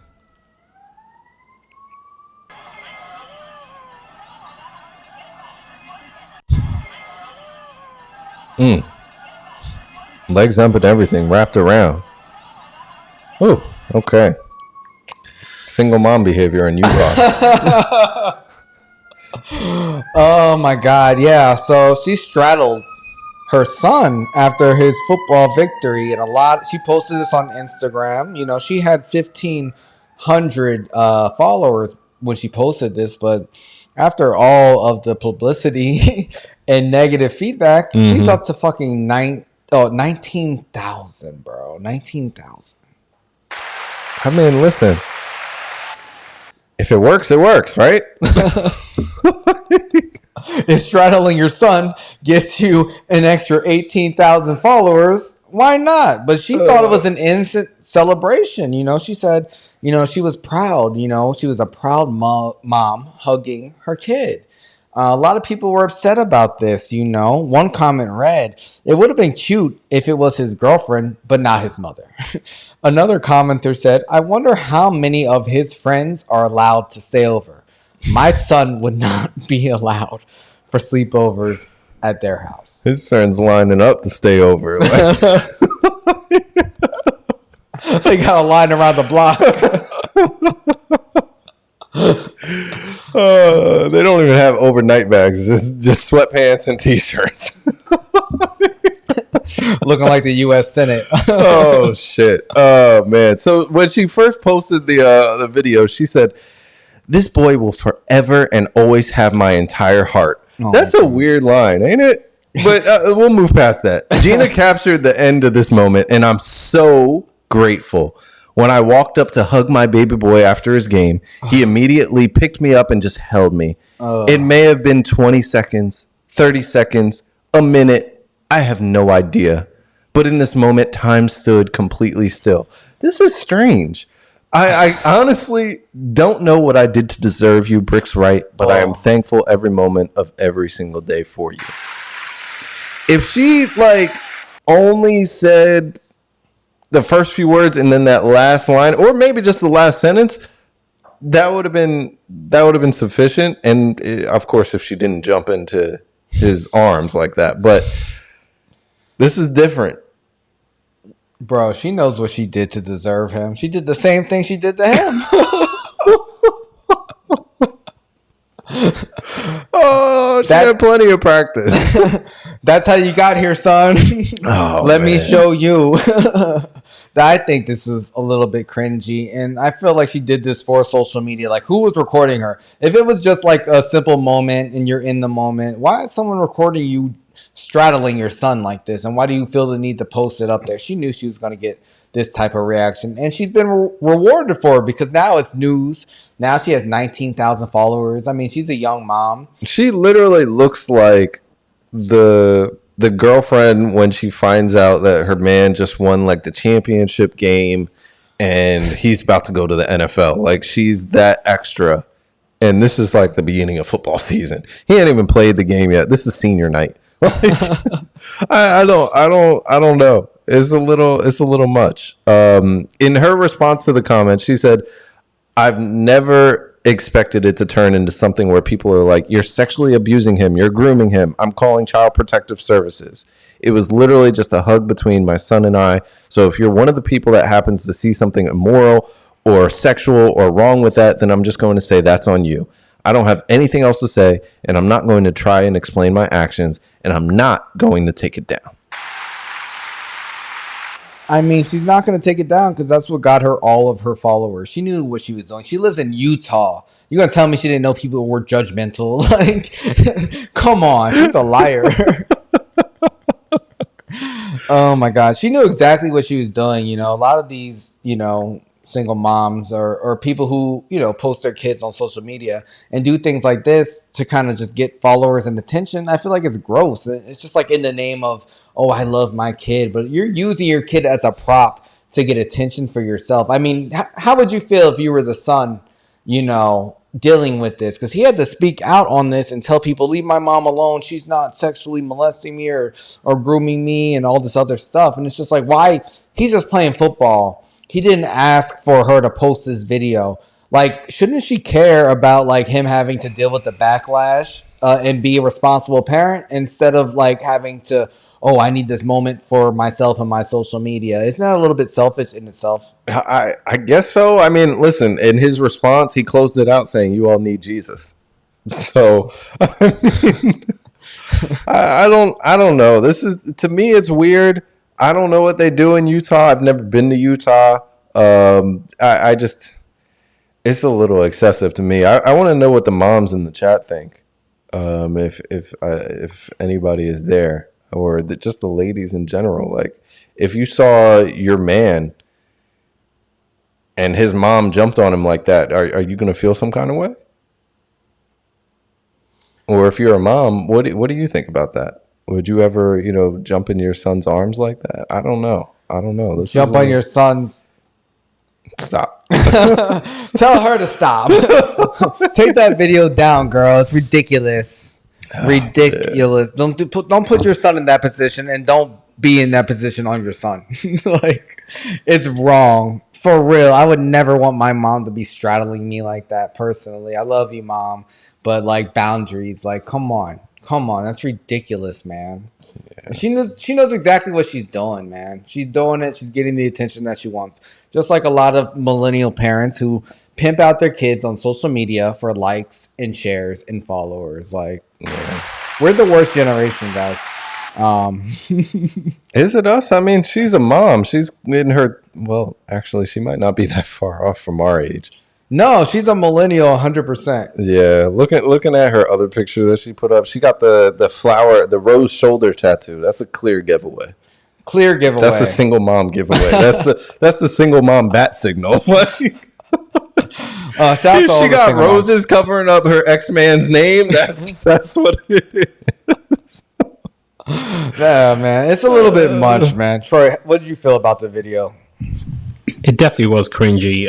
Seeing it, I was like, yeah, she's just like too young. The son's like in his football gear and stuff, and the way she just jumped on him, it's definitely cringy and probably a little bit inappropriate. You know, a lot of these, like, there's this trend I saw on Twitter about like boy moms and how like these like single moms are like in love with their sons, even like from when they're babies. They like say like weird stuff. Yeah. So I feel like this is like an example of that, and it is a little cringy and inappropriate. Yeah, Mama Graham says it's very inappropriate. Yeah, I agree. I've seen some of those TikToks, and it's weird, man. I feel like people should let their kids be kids and have their own moments and have their own lives. Stop fucking hijacking their fucking lives for social media. I think that's the lamest part of this. Like, outside of anything else, it's just like, why did you have to post this? Why did you have to have someone record this moment? If it was really a natural moment just between you and your son, why did it have to be recorded, and why did it have to be a post on Instagram? She blamed Gina. It's Gina's fault. Who the fuck is Gina? Gina captured the moment. Get the fuck out of here, yo. Oh my God. You know, this type of situation, mom and son situation, you know, when he grows up, I feel bad for the woman that he dates because she's going to have to deal with him. Yeah. She's going to have to deal with him and his mom. Just like this other woman, you know, who, you know, she's getting married. And her fiance's mom, you know, she's really involved in the in their relationship, and she wants to pick out the dress that the bride wears. Like, it's insane. Yeah, that's a little crazy. So apparently she wants to know, is she an asshole for her reaction when she learned that his fiance returned her fiance returned the wedding dress and replaced it with one that the mom picked. It's insane. You know, she said his mom is the intrusive type, but she's nice overall and they somewhat get along. But, you know, she said her wedding planning has been an absolute nightmare, yo. She said that the mother-in-law or future mother-in-law insisted to come along for wedding dress shopping. And, you know, she took her with her and her mom and her friends, and she was so lucky to have found the dress she was looking for. But the mom picked the dress that she liked so much, and she said that she always pictured her son's bride in this dress, you know. But she did not feel the dress. The bride said, you know, she thought the dress was somewhat creepy and totally not her type. She apologized and thanked her for her vision, but she already decided on another dress. This is when, you know, she brought the dress that she picked out at home, and the husband secretly returned it and replaced it with the dress the mom wanted. Which is crazy. That's crazy for him to do. I would never. Yeah, he was really upset. He was like ranting about how she made the mom feel bad by rejecting her dress and all this other shit. And then when she went home, that's when she found out he replaced it. You know, she called him and, you know, she said he was straightforward about it. And like, you know, she said she lost it and started screaming at him. He asked her to calm down and really give this dress a chance that his mom picked. A chance. Yeah. And, you know, a lot of people commented, they were upset at him. They were like, he doesn't want to marry you. He wants to marry his mom. And another person said, so it's easier for him. If you're just a blank paper doll so she can project herself onto. You're going to be a surrogate for their children if you go through with this. So they're saying don't even marry this man. What did you take from this? Because I found it to be insane. Yeah, I think this is a clear red flag. This is like, yeah, no. Mom should not be meddling in your relationship that much in your wedding. If mom wanted a wedding, then she should have gotten married and had her own vision for a fucking wedding. Yeah. This is yours now. You can wear whatever dress you want. Now, hopefully it's a dress that your husband is going to like when he sees you walking down the aisle. But I think it's crazy. And then her dad wasn't even supportive of her. Her dad was like, yeah, this isn't worth ruining your relationship with the in-laws, so you should just go along with what she wants you to do. What? That is a little bit crazy. You know, it's crazy because, like, similar story last week when the guy had to pay he didn't refuse to pay the $700 bill. His family also said he was wrong too. So no, these people are crazy. I mean, okay, when you're in a marriage or you want to marry somebody, you have to make sacrifices. But I feel like for a wedding, you know, it's the bride's day. Like, they should be able to fucking pick their dress. It shouldn't be the fucking husband's mom who picks the dress. That's fucking weird. Like, you think that she's the type to straddle her son after a football game? Yeah, I think that with some of these different things, it's like, all right, yeah, you want to compromise, of course, but I'm also not going to let you railroad me, and I'm not going to let you do things that are unreasonable or, like, just purely selfish. Yeah. Like, it's just not going to happen. Yeah, this is crazy. Like, honestly, like, okay, it was nice enough for her to even include her. Yeah. In the shopping, wedding dress shopping. You can be there. You can share your thoughts. Oh, tell me I'm pretty or whatever like that. But at the end of the day, I'm choosing the dress. Yeah. Like LeVar Ball says, stay in your lane. That's a fact.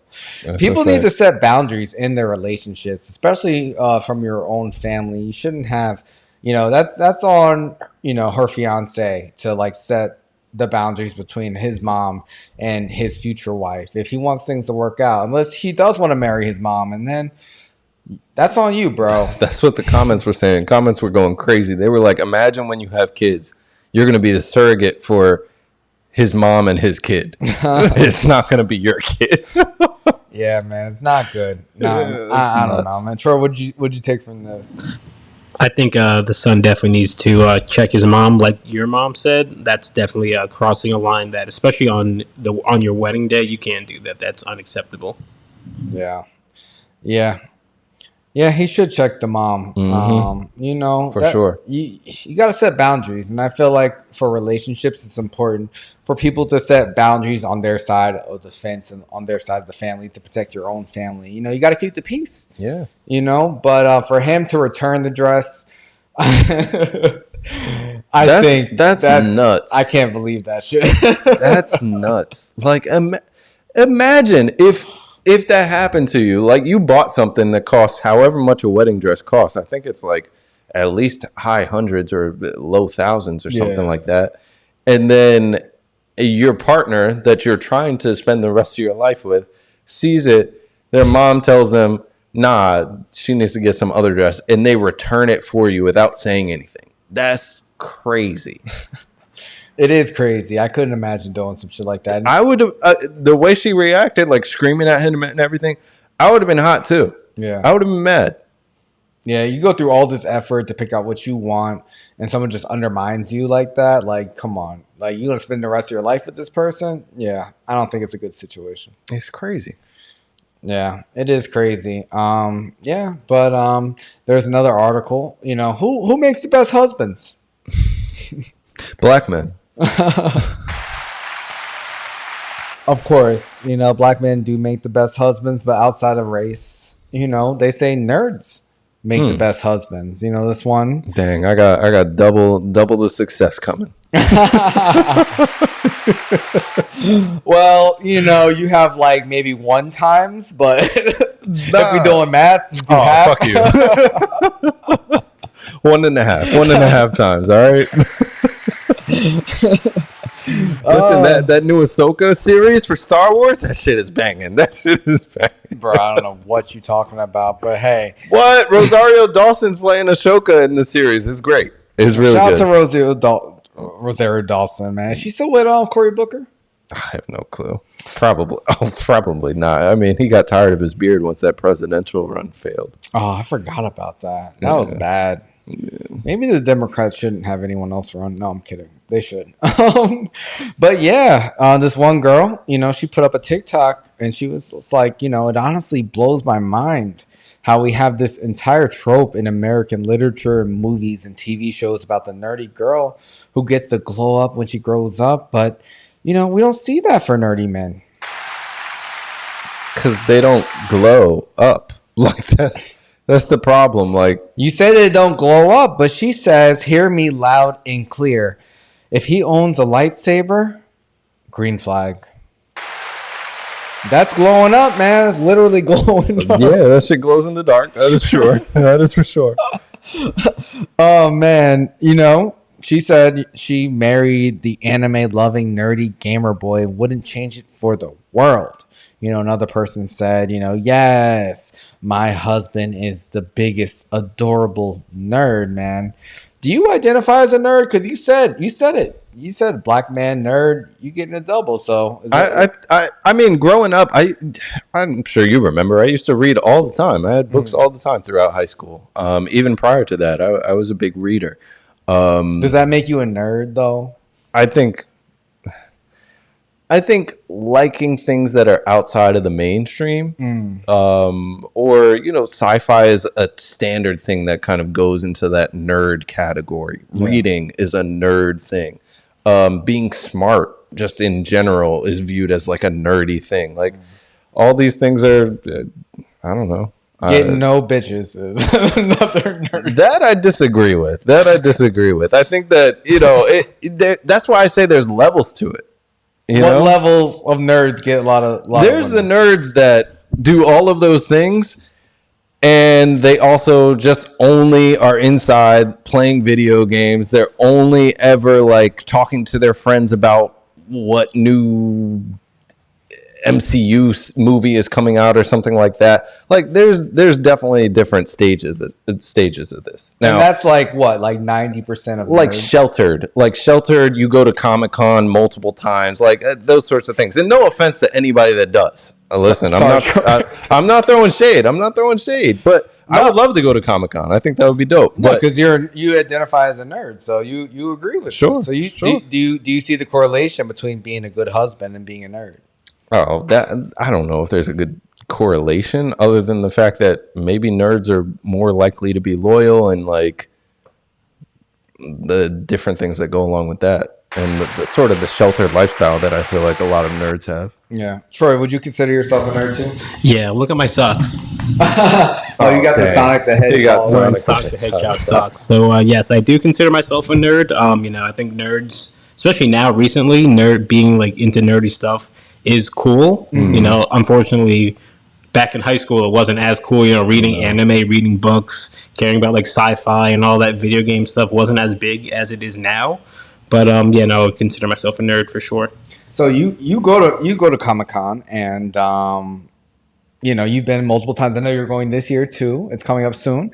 Are there girls there? And do you would it be a place if you're like single? I know you're in a very committed relationship, but if you were single, or would you recommend single guys to go there to pick up girls, or is it like a lot of dudes? It's definitely girls too. Definitely girls. Everyone's cosplaying and stuff, and you're with people who are into the same things that you're into. So if you see, like attractive people into like the same anime or same video games, or even like movies, TV shows, that's like your spot. So it definitely is a good place to find people who would be into the same stuff as you are. Yeah, I think that a lot of women are like closet nerds or like behind the scenes into anime and stuff like that. And a lot of women? I think, all right, not a lot. Let me rephrase. Way more women than people think are into these things. Okay. Like I really am a strong believer in that. I mean, like how else would all these women be making so much money doing cosplay and all this other kind of stuff? And then they go to Comic-Con and they do these different events. Like there's a lot that are very invested in this stuff. I mean, we see the one girl who's the NPC. I mean, she don't seem like much of a nerd, but she knows what she's doing to make money. Well, yeah. I mean, she's suing whoever for her little leaked videos all over the internet now. Her porn videos from OnlyFans. Yeah, but I think that it's definitely something that's more widely accepted. Hey, I mean, I used to think of myself as a nerd, like when I was younger, because I liked anime and video games and stuff. But I honestly stopped like once I, became an adult, started driving, and started having sex and stuff. So like, why do those things mean that you got to put away what you're passionate about? I mean, I stopped. So you're just saying you stopped being, those other things replaced your previous passions. You can have the best of both worlds. You definitely can. You can, but like for me, I was like, wow, this is way better. But honestly, like I'm not a husband. I'm not in a relationship at the moment. So maybe there's some truth to this. Maybe if I was more of a nerd, I'd be a better, candidate to be a husband. But since I kind of left that lifestyle, who knows? But, yeah, I definitely think there's levels though. Like when you think about it, there's like, oh, you like Star Wars, you like Naruto, you like One Piece. Like there's those types of nerds, and then there's like, oh, I have a D&D tournament this Wednesday, every Wednesday for the rest of my life. There's those nerds, and there's a vast ocean between them. I mean, yeah, the vast ocean is like being sexually active. Hey, shout out to the incels, man. They be in the comments all the time hating on a lot of what we say. Oh yeah, let us know what you guys think about this. You know, are nerds worthy of being quoted and seen as the best husbands around? I don't know, man. I don't think girls really like fucking nerds, yo. I think they're just lying. This one girl found the guy who's a little bit nerdy, but a guy, in this article who identifies as a nerd, he's like, I don't really look like a nerd. So a lot of girls, they'll look at me and they'll be like, oh, it's cute that you're a nerd. But he's like, they don't share any of the same interests. They don't give a fuck about, things I care about. But honestly, do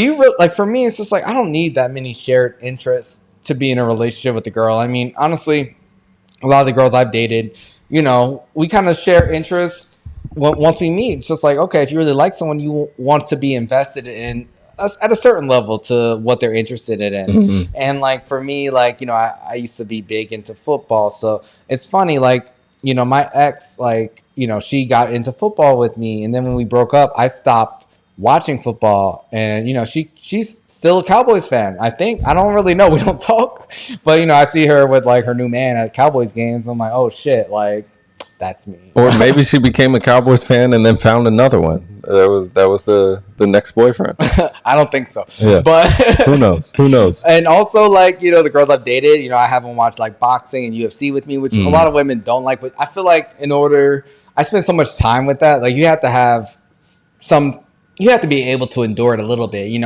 I feel you I like sci-fi. That's what I tell Nat. I'm like, listen, you might not like this stuff, but I really like this stuff. You're going to have to get used to it. This is the rest of our lives. Yeah. It doesn't have to be everything, but you have to have a certain level of shared interest. Like Troy, I know you and Shannon both love horror films. Yeah. We just actually saw a horror movie yesterday called Satanic Hispanics. What?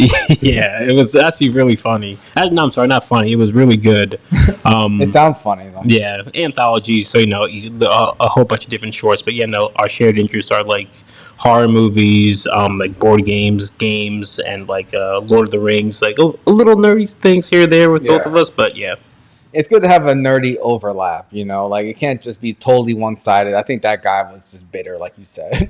Yeah. But you need to have a little bit of overlap in any relationship. I feel like if you're too consumed in what you like, then it's going to be hard to have a relationship with anybody. So I think balance is good. And I think, men and women kind of need each other when it comes to balance. A lot of these nerds need to get out the house. So women, if you guys really want to be about it, then get yourself a nerd. Listen, Kim K wore a shirt at the Lakers game saying, I love nerds. She's a liar. She's fucking OBJ right now. OBJ might be a nerd. You don't know. Get out of here, bro. Are you serious? What? He could be into all the same things that nerds are He's into. A football player. You can't be a nerdy football player. That's not true at all. Who is a nerdy football If you listen to a lot of the guys in interviews, so many of them, all they do is go home, play football, and game. That's it. That's their lives. They're jocks, man. They're not nerds. There's a difference. American culture, man. But the gaming culture, a big piece of that falls into the nerd category. No, not when you play a sport professionally. You're not a nerd. You can be a jock and a nerd. It's not mutually exclusive. It's not. You can't. Bro. I'm serious. You're a professional athlete. You're not claiming nerd too. I'm sorry. All right. I mean, we see football players' GPAs. Come on, you're not a nerd.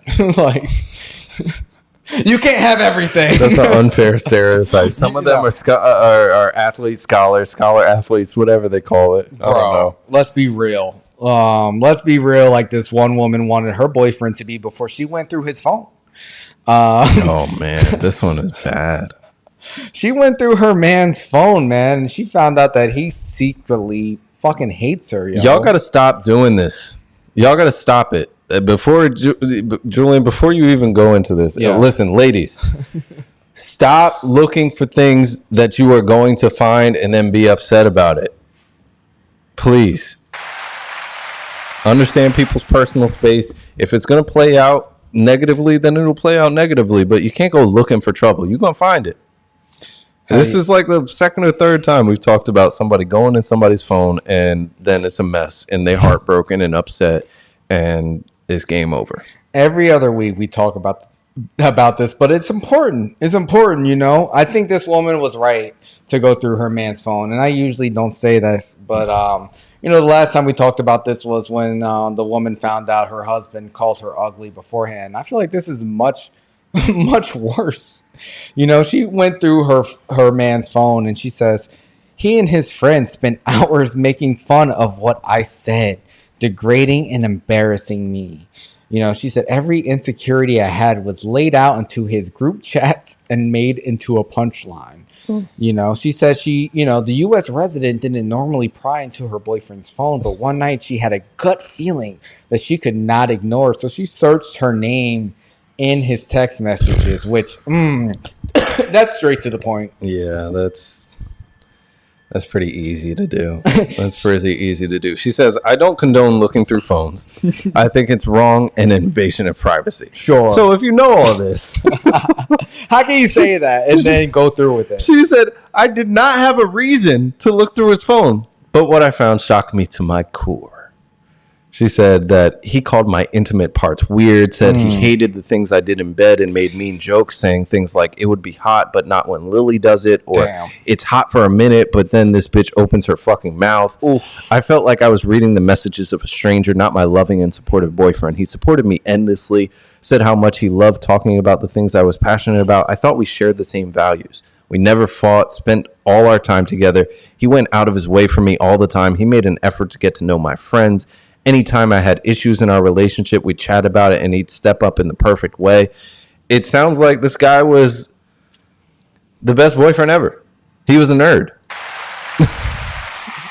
The best boyfriend ever who talked mad shit about her in his group chat. I mean, come on. That's crazy. That's crazy. He had split personalities when the friends came into the picture. Like, that's nuts. 100%, man. You know, she said she broke up with him immediately. He tried to explain it away, but she couldn't listen to him. You know, she said it was one of the weirdest breakups ever, and she felt so sick to her stomach. Yeah. And, you know, I don't blame her because, like, if someone doesn't, their actions don't match their words, and I can't trust you. And for me, if I'm ever in a relationship, like, I'm always very, like, protective over who I'm with. Like, I won't talk shit about the person I'm with my friends and family unless it's like, I don't know, something that's not serious. I will never trash who I'm with because then it's just like, why am I even with this person, you know? That's crazy.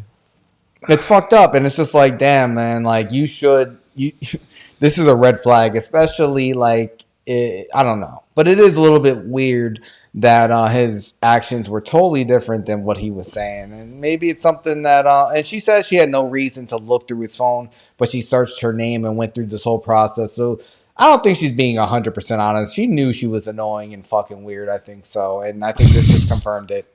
How you going to blame the victim? You do it every week. Listen, I don't know. I don't know what the circumstances really were for her to do this other than her saying it was a gut feeling. But I mean, I find it hard to believe that. Well, first, we don't know how long they were together. Yeah. But I find it hard to believe that if he was bashing her like this to his friends, that there weren't things that they said to her or like when they were all together that there wasn't some sort of weird interactions. I'm sure there was something because she's not being completely honest. Like, no one has a gut feeling and it's just a total 180 unless you just don't pay attention to shit on you know, for yourself. And honestly, like, for her to just run away and, you know, he tried to explain it. I wonder what his side of the story is. I would love to hear his side of this. I would not. It's going to be all bullshit. There's no possible way you can explain all this stuff that he was saying about her. I think you can explain it because it pretty much it validated her insecurities. She was aware that she sucked on some levels, and this just confirmed it. He was just probably trying to be nice to keep everything going, but he couldn't be completely honest with her. And she couldn't be completely honest with him. That's why she had to go behind his back to look for evidence. I don't think they were a match for each other, but clearly there's more to the story. Like, no one can be like that different. I don't know. Troy, what did you take from this one? I think he did definitely cross the line. I don't know how you can explain that. Yeah. Because like saying that stuff. Like, you can be, I guess, two different people, over text, trying to be cool in front of your boys, but like saying that stuff and then finding out, like, nah, yeah, that's wild. Yeah, that's crazy. It's hard to. I'm not defending him or her. I think obviously there has to be more to the story. You can't just be like a gut feeling and you see everything that just contradicts your relationship. Like, I wish we knew what she looked like. Why? Because he said that he said to his friends that he was only with her for sex. So maybe she was like a complete idiot and she had the best body in the world and he was like, I can't let this go. I don't know. I don't know either. I don't know. But yeah, that's really shitty. It is shitty. But speaking of having a great body, and I don't know, I don't want to call this woman an idiot, but she was kicked off a plane. And we always talk about people who get kicked off of planes. This girl, Morgan Osmond, she was actually on season 5 of the reality show Bad Girls Club Miami. And she's the latest victim to go viral for getting thrown off a fucking plane. Yeah, let's take a look at what her exit. Call me a bitch again. Call me a bitch again. Yeah, I did nothing wrong. I said shut up. No, you shut the up.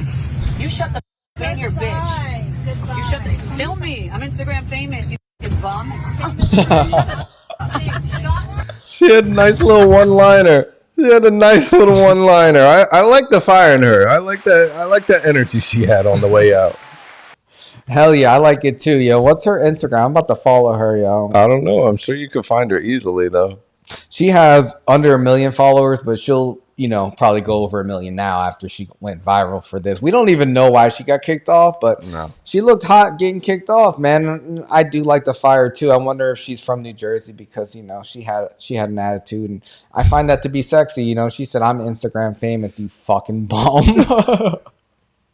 Oh my God. It says her page isn't available. That's annoying. Oh, man. She can't take the heat. Yeah, she must have taken the page down. Damn, man. Do you think people are getting kicked off of planes on purpose to get clout? I would hope not, because that's like a lot of money down the drain unless you find one of them cheap Miami flights. But that's like a federal crime too, right? If in certain cases, depending on why you're getting kicked off the plane. Yeah, I think it depends on why. Yeah. But yeah, I wouldn't want to fuck with TSA. No, I really don't. Like they've been running shit for 20 years now. So if you want to go on any trips, that's not the type of people you want to mess with. Yeah, that, or you could just get banned from that specific airline, which is a huge inconvenience too. Yeah. I'm not sure what led up to this, but we've been seeing people get kicked off of planes like every week. I mean, she's probably the hottest one though. Yeah. The fact that she said, I'm Instagram famous, and then now her Instagram is blocked is really funny to me. That is funny, yo. Damn, yo. I do like the comebacks that she was delivering. The other passengers on the flight were happy to see her leave. Which, I'm always for the people. Like, if someone is a disturbance, get them off the plane. But I liked her fighting back, I don't know, Troy, do you think this is a trend? Like, it must be, because between that, the people getting caught in the Mile High Club and all this other stuff, people are just wilding out on these planes. The mom of the son from that flight to Ibiza that we talked about last week, she spoke out, man. She spoke out. She was like, she was watching the show Loose Women, and they were talking about it on there. And a lot of her son's name is Piers. They started sending her the clip, and she said, it's not something a mom wants to see. She says Piers, who happened to be celebrating his 23rd birthday, and an unidentified woman were interrupted in the middle of their mid-air romp on an EasyJet swung open and an EasyJet employee swung open the bathroom door, Even more bizarre, the mother believes the woman might have just been a stranger. The son met at the airport before the two boarded the flight. I don't think he knew her. They were just having a good time at the airport, and then this just happened. Mom giving us the backstory. I like this. Do you think that it's a coincidence that that he just met this girl and fucked her in the bathroom and they were flying on EasyJet?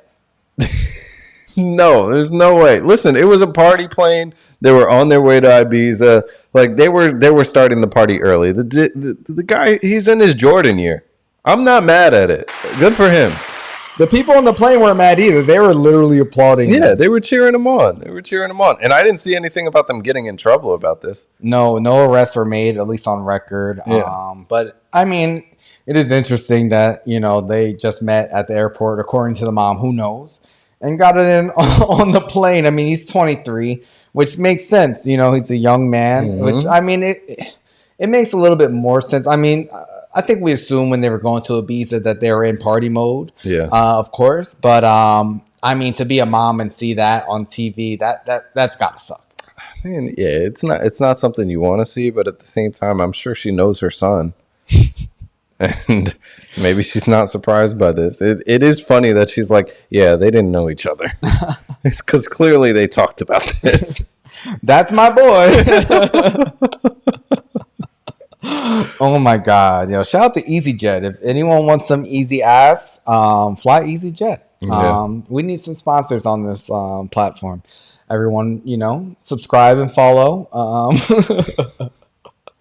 But yeah, we love airline stories, so keep them coming. Keep them coming and keep on. Never mind. If anybody has any good stories about airplane trips or just trips in general, I'm going to be taking a trip in a few weeks. Let us know. Send us some DMs at nochilllive. We'd love to have you call in, talk a little bit about it. Your exciting adventure in the Mile High Club. Hell yeah, man. You going on a trip? Libra season's coming up, but we are ending Virgo season. Shout out to our brother Tori, man. He's turning 30 on Friday. Big 3-0. Virgo season. Big 3-0. Happy early birthday, man. Hell yeah. Happy early birthday, bro. Any last words, man? I mean, we had some extra topics, but we'll get to it next week, man. We were really flowing today. Yeah, today was fun. Thank you for joining us. Make sure you follow, subscribe. We'll be here the next couple weeks. 8 o'clock Eastern. And it's No Chill Live. It's No Chill Live through all the sirens and the city being on fire and no bomb. What's going on in Jersey City, man? I don't know. But yes, we love you all. Thanks for your support. And we'll be back next week. Stay tuned for all of our clips, content. We have so much shit for you guys coming up. So, make sure you subscribe, send our content to your friends, follow. And we'll be back next week. Peace.